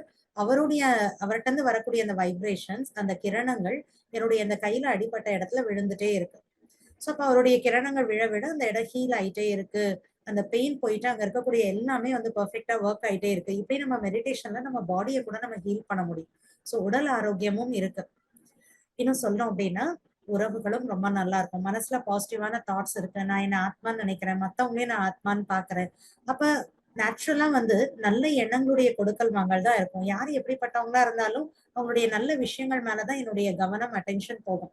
அப்ப அங்க உறவுகள் கூட வந்து ஹீல் ஆகுது. மெடிடேஷன் பண்றப்ப ஆத்மால இருக்கக்கூடிய அந்த பழைய பாவங்கள் அழியுதுன்னு சொல்றோம். ஆத்மால இந்த அனைத்து விதமான குணங்கள், சக்திகள் இது எல்லாமே ஆத்மால வந்து நிறைய ஆரம்பிக்குது. சொல்லணும்னா பர்பூர் ஃபுல்ஃபில்டா ஆகுறோம் நம்ம. இது இல்ல, இது கிடைக்காது தியானத்துல அப்படின்னு சொல்லி நம்ம எதுவுமே சொல்ல முடியாது. அந்த மாதிரி எல்லா ஆங்கிள்லயுமே நமக்கு தியானம் பயனுள்ளதாக தான் இருக்கு. Thank you sister. Thanks a lot. மெடிடேஷனுடைய பெனிஃபிட்டை ரொம்ப அழகா சொன்னீங்க. செல்னா பை, this is a final question for you. Brother, நாங்க ராஜ்யோகா அப்படின்னும் போது எங்களுக்கு முத்திரைகள் சொல்லி கொடுப்பீங்கன்னு நினைச்சோம், நாங்க சக்கராஸ் பத்தி சொல்லி கொடுப்பீங்கன்னு நினைச்சோம். பட் அதெல்லாம் எதுவுமே வரல. இப்ப நாங்க மந்திரங்கள் சொல்லிக்கிட்டு இருக்கோம். மந்திரங்கள்லாம் சொல்லலாமா? எங்க வீட்டுல நாங்க பண்ணக்கூடிய பூஜைகள் எல்லாம் செய்யலாமா? எங்களுக்கு சக்கரங்களை பத்தி எல்லாம் எதுவும் சொல்லலையே, அதை செய்வது தவறா? இந்த அந்த ஏரியா பற்றி எங்களுக்கு இந்த 7 நாள்ல எதுவுமே சொல்லல. உங்களுடைய கைடன்ஸ். இந்த தியானத்துல வந்து குறிப்பா இறைவன் நமக்கு இந்த வாழ்க்கையுடைய புரிதலை கொடுக்கிறார். ஸோ வாழ்க்கையில நாம இன்னைக்கு எல்லாமே பிசிக்கல் லெவல்ல டெவலப் ஆயிட்டு இருக்கோம். சயின்ஸ் டெவலப் ஆயிருக்கு, டெக்னாலஜி டெவலப் ஆயிருக்கு, மற்றும் மெடிசன் ஃபீல்டு டெவலப் ஆயிருக்கு. நோய்களை பற்றிய அறிவு, அதற்கான ட்ரீட்மெண்ட்டோடைய நாலெட்ஜு, அதற்கான டெக்னிக்கல் ஃபெசிலிட்டிஸ், ஸ்கேனிங் எல்லாமே நம்ம டெவலப் ஆகிருக்கிறோம். ஆனாலும் நம்முடைய வாழ்க்கையுடைய அல்டிமேட் நீட் என்னன்னா அமைதி, மகிழ்ச்சி, அன்பு, ஆனந்தம். இதையெல்லாம் அனுபவிக்கிறதுக்காக தான் நாம் இந்த உடல் எடுத்து பல மனிதர்களோட பழகி கொண்டிருக்கிறோம். ஏன்னா என்னுடைய அன்பையும் ஆனந்தத்தையும் மகிழ்ச்சியும் அனுபவிக்க வேண்டும். ஸோ இந்த அல்டிமேட் ரிசல்ட் கிடைக்குதான்னு பார்த்தா கிடைக்கல. அதற்காக நாம் செய்தது என்னவென்றால் இந்த பிசிக்கல் லெவல் நமக்கு முன்னாடி இருந்த முன்னோர்கள், மத தலைவர்கள், சாது சன்னியாசிகள் எல்லாம் என்ன பண்ணாங்கன்னா அவர்களுக்கு தெரிந்த அந்த நல்ல நாலெட்ஜ் எல்லாம் கொடுத்து நம்மை மேலும் தரம் இறங்கி போகாமல் தடுப்பதற்காக இந்த விஷயங்கள்லாம் சொல்லி கொடுத்தாங்க. அதெல்லாம் பண்ணிட்டு வந்தோம். ஆனால் பரம் ஆத்மா இறைவன் சொல்லக்கூடியது என்னவென்றால் உங்களுடைய வாழ்க்கையில் இதெல்லாம் முன்னேறி இருந்தும் உங்களுடைய அமைதியும் சந்தோஷமும் குறைந்து கொண்டு வருவதற்கு காரணம் மனிதன் ஒரு முக்கியமான விதியை மீறிவிட்டார். அது என்னவென்றால் மனிதன் தான் எப்படி தர்மத்தோடு வாழ வேண்டுமோ அப்படி வாழாமல் தர்மத்தின் பாதை மாறி அதர்மத்தின் பாதைக்கு அறியாமலே சென்று கொண்டிருக்கிறார்கள். நாம் அதர்மத்தில் சென்று கொண்டிருக்கிறோம் என்பதை நாம் அறியாமலே சென்று கொண்டிருக்கிறோம். ஆனால் அதனுடைய எண்டு ரிசல்ட் என்னன்னா, நம்முடைய அமைதியும் சந்தோஷமும் மகிழ்ச்சியும் குறைந்து கொண்டு வருகிறது. ஸோ இப்போ கடவுள் என்ன சொல்றார்? அல்டிமேட்லி நீங்கள் அதர்மத்திலிருந்து தர்மத்திற்கு வாருங்கள். அதாவது நீங்கள் செய்யக்கூடிய செயல்கள் உங்களுக்கும் மகிழ்ச்சியை கொடுக்க வேண்டும், மற்றவர்களுக்கும் மகிழ்ச்சியை கொடுக்க வேண்டும். ஸோ இதுதான் நம்முடைய இந்திய நாட்டின் கலாச்சாரம். பாரத கலாச்சாரமே என்னவென்றால், திங்க் குட், டூ குட். நல்லதையே சிந்திப்பாய், நல்லதையே செய்வாய். ஸோ நல்லதை செய்ய ஆரம்பித்தால் உங்களுடைய கர்மத்தின் பலன் தொடர்ந்து உங்களுக்கு நல்லதாக வரும். அந்த நல்லது வரும் பொழுது உங்கள் வாழ்க்கை மகிழ்ச்சியாக இருக்கும். இதுதான். அதனால தான் நம்ம பாரதத்துடைய இதில் பார்க்கும் பொழுது எந்த தெய்வத்தை வணங்க வேண்டும், எதை இப்படி தான் பயிற்சி செய்ய வேண்டும், இதெல்லாம் ஒன்றுமே சொல்லலை. எப்படி வேண்டுமானால் வணங்குங்கள், எங்கெங்கே உங்களுக்கு என்னென்ன மாதிரி விருப்பங்கள் இருக்கிறதோ அதையெல்லாம் பயிற்சி பண்ணுங்கள். ஆனால் அல்டிமேட்லி உங்களுடைய சிந்தனை நல்ல சிந்தனையாக இருக்க வேண்டும், செயல்கள் நல்லதாக இருக்க வேண்டும். ஸோ அதை தான் இங்கே பரமாத்மா என்ன பண்ணுறாரு? இறைவன் தான் அல்டிமேட் பர்ஃபெக்ட் சோர்ஸ். ஸோ அவரை நம்ம ரெஃபரன்ஸாக வச்சு நம்முடைய திங்கிங் எல்லாம் நம்ம பியூரிஃபை பண்ணி அவர் சொல்கிற வழியில் நம்ம மாறும் பொழுது அடிப்படையில் நம்முடைய சிந்தனைகள் மாறுகிறது. அப்பொழுது நம்முடைய செயல்கள் ஆட்டோமேட்டிக்காக மாறுது. நல்ல செயல்கள் செய்கிறதுனால நம்ம வாழ்க்கையில் மீண்டும் மகிழ்ச்சியும் மறுபடியும் வர ஆரம்பிக்குது. இதுதான் அதோட கான்செப்ட். ஸோ அந்த அல்டிமேட் நம்ம கர்மத்தை புரிந்து நம்ம மாற ஆரம்பிக்கும் பொழுது இந்த முத்திரையினால் வரக்கூடியது, மற்ற வழிபாடுகள்னால் வரக்கூடியது, இந்த எல்லா பலன்களும் அதுக்குள்ளே அடங்கி விடுது. சிந்தனை, அல்டிமேட் சிந்தனை என்பது சீடு. ஸோ விதை நல்லதாக இருக்கும் பொழுது மற்ற விஷயங்களெல்லாம் அதில் சேரும் பொழுது கண்டிப்பாக பலன் நல்லதாக இருக்கும்.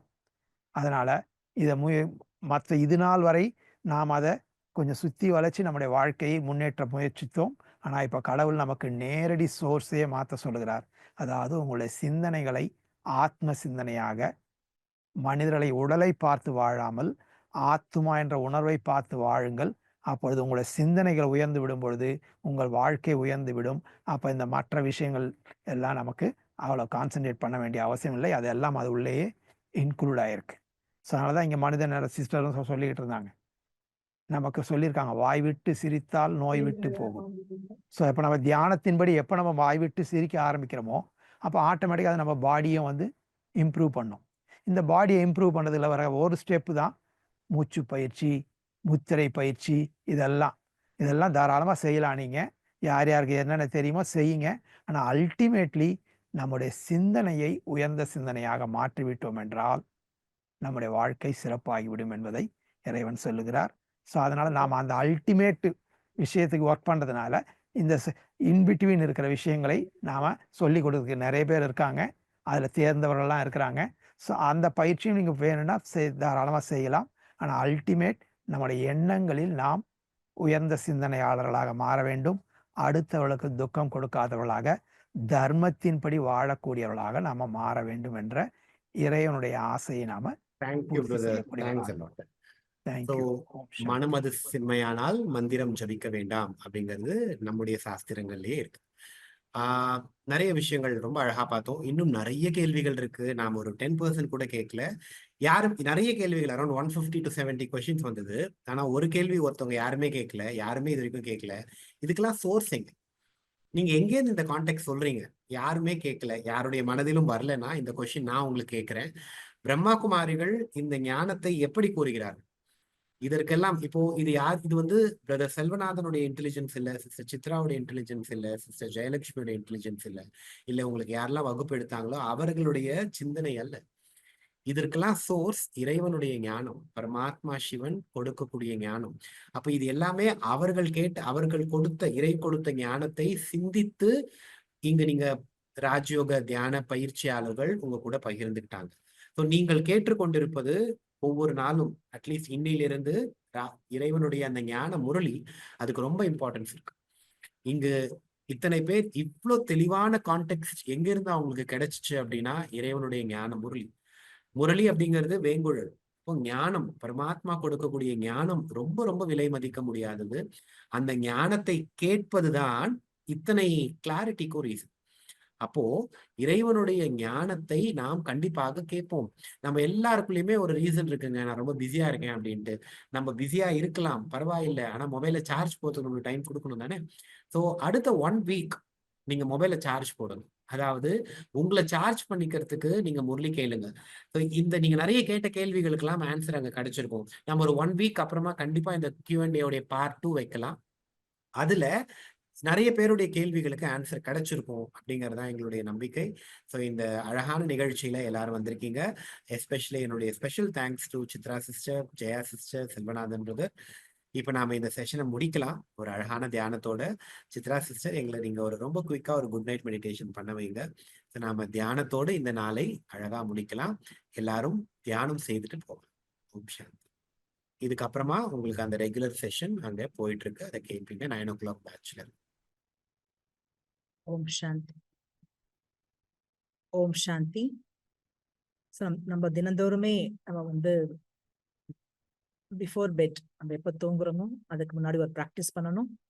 அந்த ஃபுல் டே நம்ம என்ன செய்தோமோ பிளஸ் ஆர் மைனஸ் எனிதிங் எது இருந்தாலும் சரி, நல்லது கெட்டது, நம்ம அப்பா கிட்ட எல்லாத்தையும் மனசார ஒப்படைச்சிட்டு, அதாவது அக்கௌண்ட் கொடுப்போம் இல்லையா, இப்ப பிசினஸ் பண்ணாங்கன்னா அவங்க எல்லாம் ஃபுல் டே அக்கௌண்ட் பார்ப்பாங்க இல்லையா, என்ன வரவு செலவு. அது போல நம்ம வந்து ஆத்மாக்கான கணக்கு வழக்கு பார்க்கறது, ஃபுல் டேக்கான எல்லா விஷயங்களும் அவர்கிட்ட ஒப்படைச்சிட்டு மனசை வந்து ஃப்ரீ ஆக்கிட்டு நம்ம படுக்கணும். அது வந்து தினந்தோறும் பண்ண வேண்டிய ஒரு ப்ராக்டிஸ் அது. அப்ப மனசு ரொம்ப வந்து ஃப்ரீயா இருக்கும். நெக்ஸ்ட் டே நம்ம மார்னிங் நம்ம மெடிடேட் பண்ணும்போது மனசு ரொம்ப ஈஸியா பரமாத்மாவோட கனெக்ட் ஆக முடியும். இன்னும் நம்ம பரமாத்மாட்ட ஒப்படைக்கும் பொழுது அது ரொம்ப மனசுக்கு ரொம்ப ஹீலிங்கா இருக்கும். பல விஷயங்கள் வந்து மனசு வந்து ரொம்ப வந்து சரியாயிடும். அதை நீங்க பண்ணும் பொழுது அந்த ஒரு அழகான எக்ஸ்பீரியன்ஸ் எடுப்பீங்க. மனசு ரொம்ப லேசாயிட்டு ரொம்ப குஷியாக அனுபவம் செய்வீங்க. ஆனா தினந்தோறுமே நம்ம தூங்குவதற்கு முன்னாடி அப்பா கிட்ட பேசிட்டு எல்லாம் ஒப்படைச்சிட்டு அவருடைய மடியில தான் படுக்கணும். அப்பதான் நம்மளுக்கு எந்த ஒரு கெட்ட கனவு வராது, எந்த நெகட்டிவ் எனர்ஜினுடைய அனுபவம், எந்த ஒரு விஷயம் நம்மளை பாதிக்காது. நம்ம நல்ல ஒரு ஆழ்ந்த உறக்கத்துல நிம்மதியா தூங்கி நம்ம நல்லபடியா எழுந்துக்க முடியும். ஸோ அது கூட ஒரு மெடிடேஷன் இருக்கு. ஸோ இப்ப நம்ம ரொம்ப ஷார்ட்டா நம்ம சின்னதா ஒரு ப்ராக்டிஸ் பண்ணலாம். ஸோ நீங்க எங்க அமர்ந்திருக்கீங்களோ அப்படி உங்களை ஒரு ஆத்மானு அனுபவம் செய்யுங்க. இரு புருவ மத்தியில ஒரு ஜோதின்றத பாருங்க.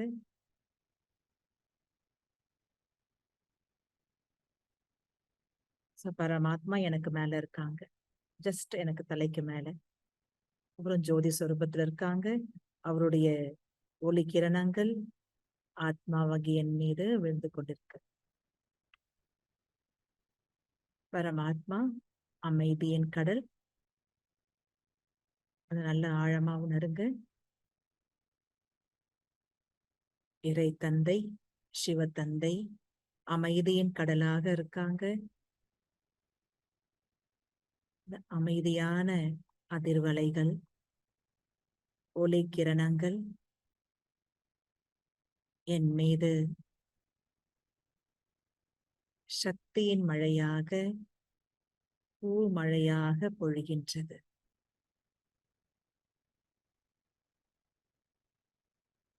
அந்த சீத்தளமான குளிர்ந்த கிரணங்கள் வைப்ரேஷன் என் மீது ஷவர் ஆயிட்டிருக்கு.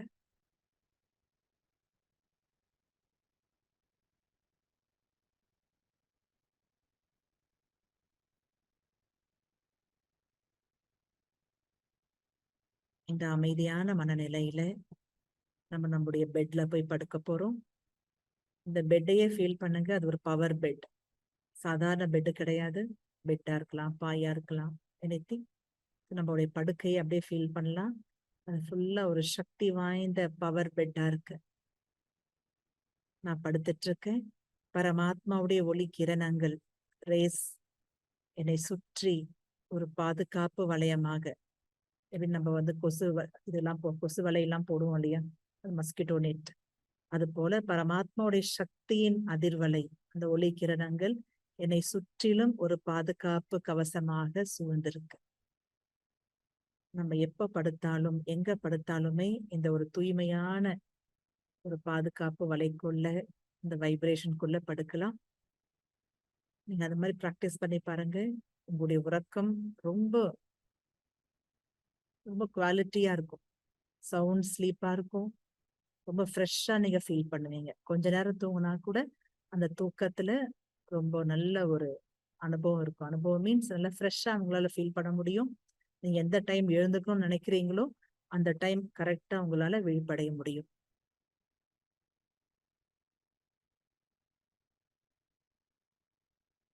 ஓம் சாந்தி. அனைவருக்கும் குட் நைட். சிஸ்டர் தேங்க்ஸ், ரொம்ப பெரிய தேங்க்ஸ். இங்க வந்திருக்கக்கூடிய எல்லாருக்குமே ஸ்பிரிச்சுவாலிட்டி அப்படிங்கிற ஒரு புது ஐடியா இறைவன் காட்டிய வழி, அதுக்காக டைம் கொடுத்துருக்கீங்க. ஸோ உங்கள் வாழ்க்கையில் மாற்றம் கண்டிப்பாக நிகழ்ந்து கொண்டிருக்கு அப்படிங்கிறது. ஓம் சாந்தி. Good night.